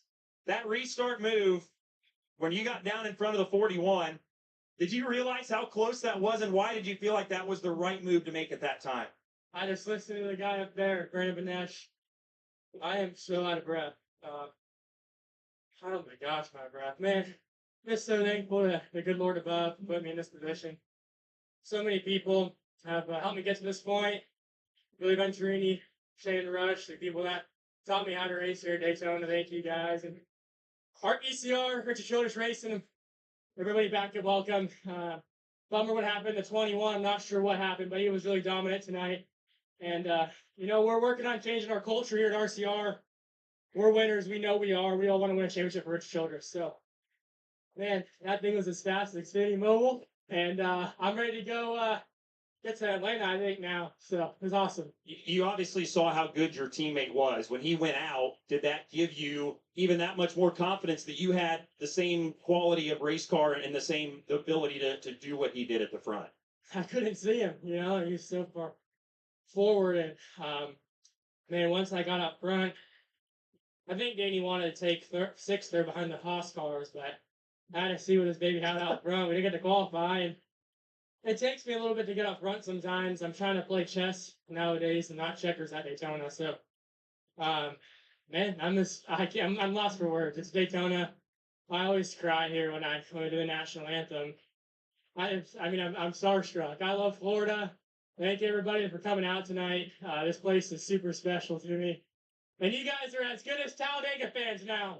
And one more thing, Jesse. Danny said that he thought you were more nervous than he was under that yellow. Were you nervous? Josh Wise changed my life the other week, helping me compartmentalize my mind. And it's easy to, because the green light checkers suck. And I take a lot of what Josh Weiss says to heart, and I just kind of tapped into a mindset of no fear, no emotion, and no, I guess, anxiety, right? Just straight will to succeed and will to win. And thank you to everybody at Wise Optimization, Scott Speed, Josh, Shane Stratton, and man, just excited to go celebrate my guys. My pitcher did a phenomenal job today, and these J-Board Shovelers really good. We finally got a win for the Wheeling car. That's makes it even more special. Celebrate. Congratulations. Jesse Love, a winner at Daytona. He's a USAC champ. He's an ARCA champ. He's a winner at Daytona. Second. I didn't realize he was a USAC champ. I have to look into that more after the stream. Didn't realize he came from a dirt racing background. So Jesse Love going to get the race win here tonight at Daytona. Obviously locking himself into the playoffs, along with Corey Heim, who won the truck race after Parker Kligerman failed inspection yesterday in the truck race. Hopefully he doesn't fail inspection. As William stated in the chat, the way this week is gone, we might not know who the winner is for a couple more hours. So we'll have to hold off on that. We'll wait and see. But no, and all joking aside, congratulations to Jesse Love for winning at Daytona here tonight. Sam Mayer finishes second, Sheldon Creed in third, Carson Kvapil fourth, Jordan Anderson, again, every time this guy races a super speedway, end of the race, he's up there, finishes fifth here today. Really didn't see him the whole race, but I mean, that's got to be the most quiet top five I've seen in a while. I don't think I talked about him once since the pre-race. I was hyping him up in the pre-race and then didn't see him. Here he is, fifth place. Great run for Jordan. Harrison Burton quietly with a sixth place run. He kind of came and went the top 10 throughout most of this race. Ends up getting a sixth place finish. Dean Thompson finishes seventh for Sam Hunt Racing. Jeremy Clements in eighth. Patrick Emmerly gets the underdog top 10 in ninth. Taylor Gray rounds out the top 10. Matt DiBenedetto in 11th. Christian Eck is 12th. Cesar Baccarello 13th. Josh Balicki 14th. And Joey Gase 15th. 16th for Jeb Burton. Ryan Truex 17th. 18th Justin Allgaier. 19th Ryan Sieg. Josh Williams in 20th. 21st for Leland Honeyman. And Anthony Alfredo 22nd was the last car in the lead lap, even with the damage he had, the wreck that brought us into overtime. Ryan Ellis one lap down in 23rd. Sammy Smith 24th. 25th Justin Bonsignor. 26th, Greg Van Ulst. Connor Zillage, 27th. William Sawalich, 28th. Parker Retzlaff, 29th. And Brendan Poole in 30th. Garrett Smithley, 31st. Chris Wright, 32nd. Austin Hill, 33rd. Lane Perkins, 34th. Nick Sanchez, 35th. 36th for Kyle Sieg. Brandon Jones, 37th. Daniel Dye, 38th. Rounds out our full field. That will end today's coverage of the NASCAR Xfinity Series United Rentals 300 at Daytona. For more NASCAR content, hit that subscribe button. Hit the like button as well. Helps these streams out a ton also. And I will see you guys back better than ever again tomorrow. The Daytona 500, 12:30 p.m. Eastern, will go live for a special 1-hour pre-race. Can't wait. World Center of Racing, and obviously the biggest race of the year to come. The most hyped race of the year. And it's going to be a fun one, I'm sure of it. We might have a little bit of rain in the middle, but they're going to get the whole show in on a Sunday this year. Mark my words. And we're going to be right here for all of it. Rain delay and more, and possibly more. I'm not going to guarantee the rain delay, but I am going to guarantee we will get all 200 laps in at some point tomorrow. Thank you for watching. Thanks for watching the ARCA race earlier today, as well as Cup Series final practice. ARCA was insane. We had a stream record, I think, over 1,100 people in the chat at once on view-wise. I'll not know that for sure until the YouTube analytics come out. I know it was over 20,000 for sure. Crazy stuff. Definitely set some stream records in that one. Over 300 likes, stream record there for sure. It came out in droves, and I greatly appreciate that. And obviously, probably wouldn't have happened without Cletus McFarland running in the race, having a big presence in racing community and the cars community on YouTube. You know, if you're not subscribed to him, I'll say subscribe to him, even though obviously he's way bigger than me. He probably doesn't even know I exist, but that was still pretty cool earlier. Obviously, even cool that, you know, some people stuck around for both races, and obviously the returning viewers coming back from last year, maybe the year before, and doing these live commentary streams. Can't wait for what 2025 has to bring. Thanks for watching, everybody. See you guys tomorrow afternoon, again, 12:30 p.m. Eastern for the Daytona 500.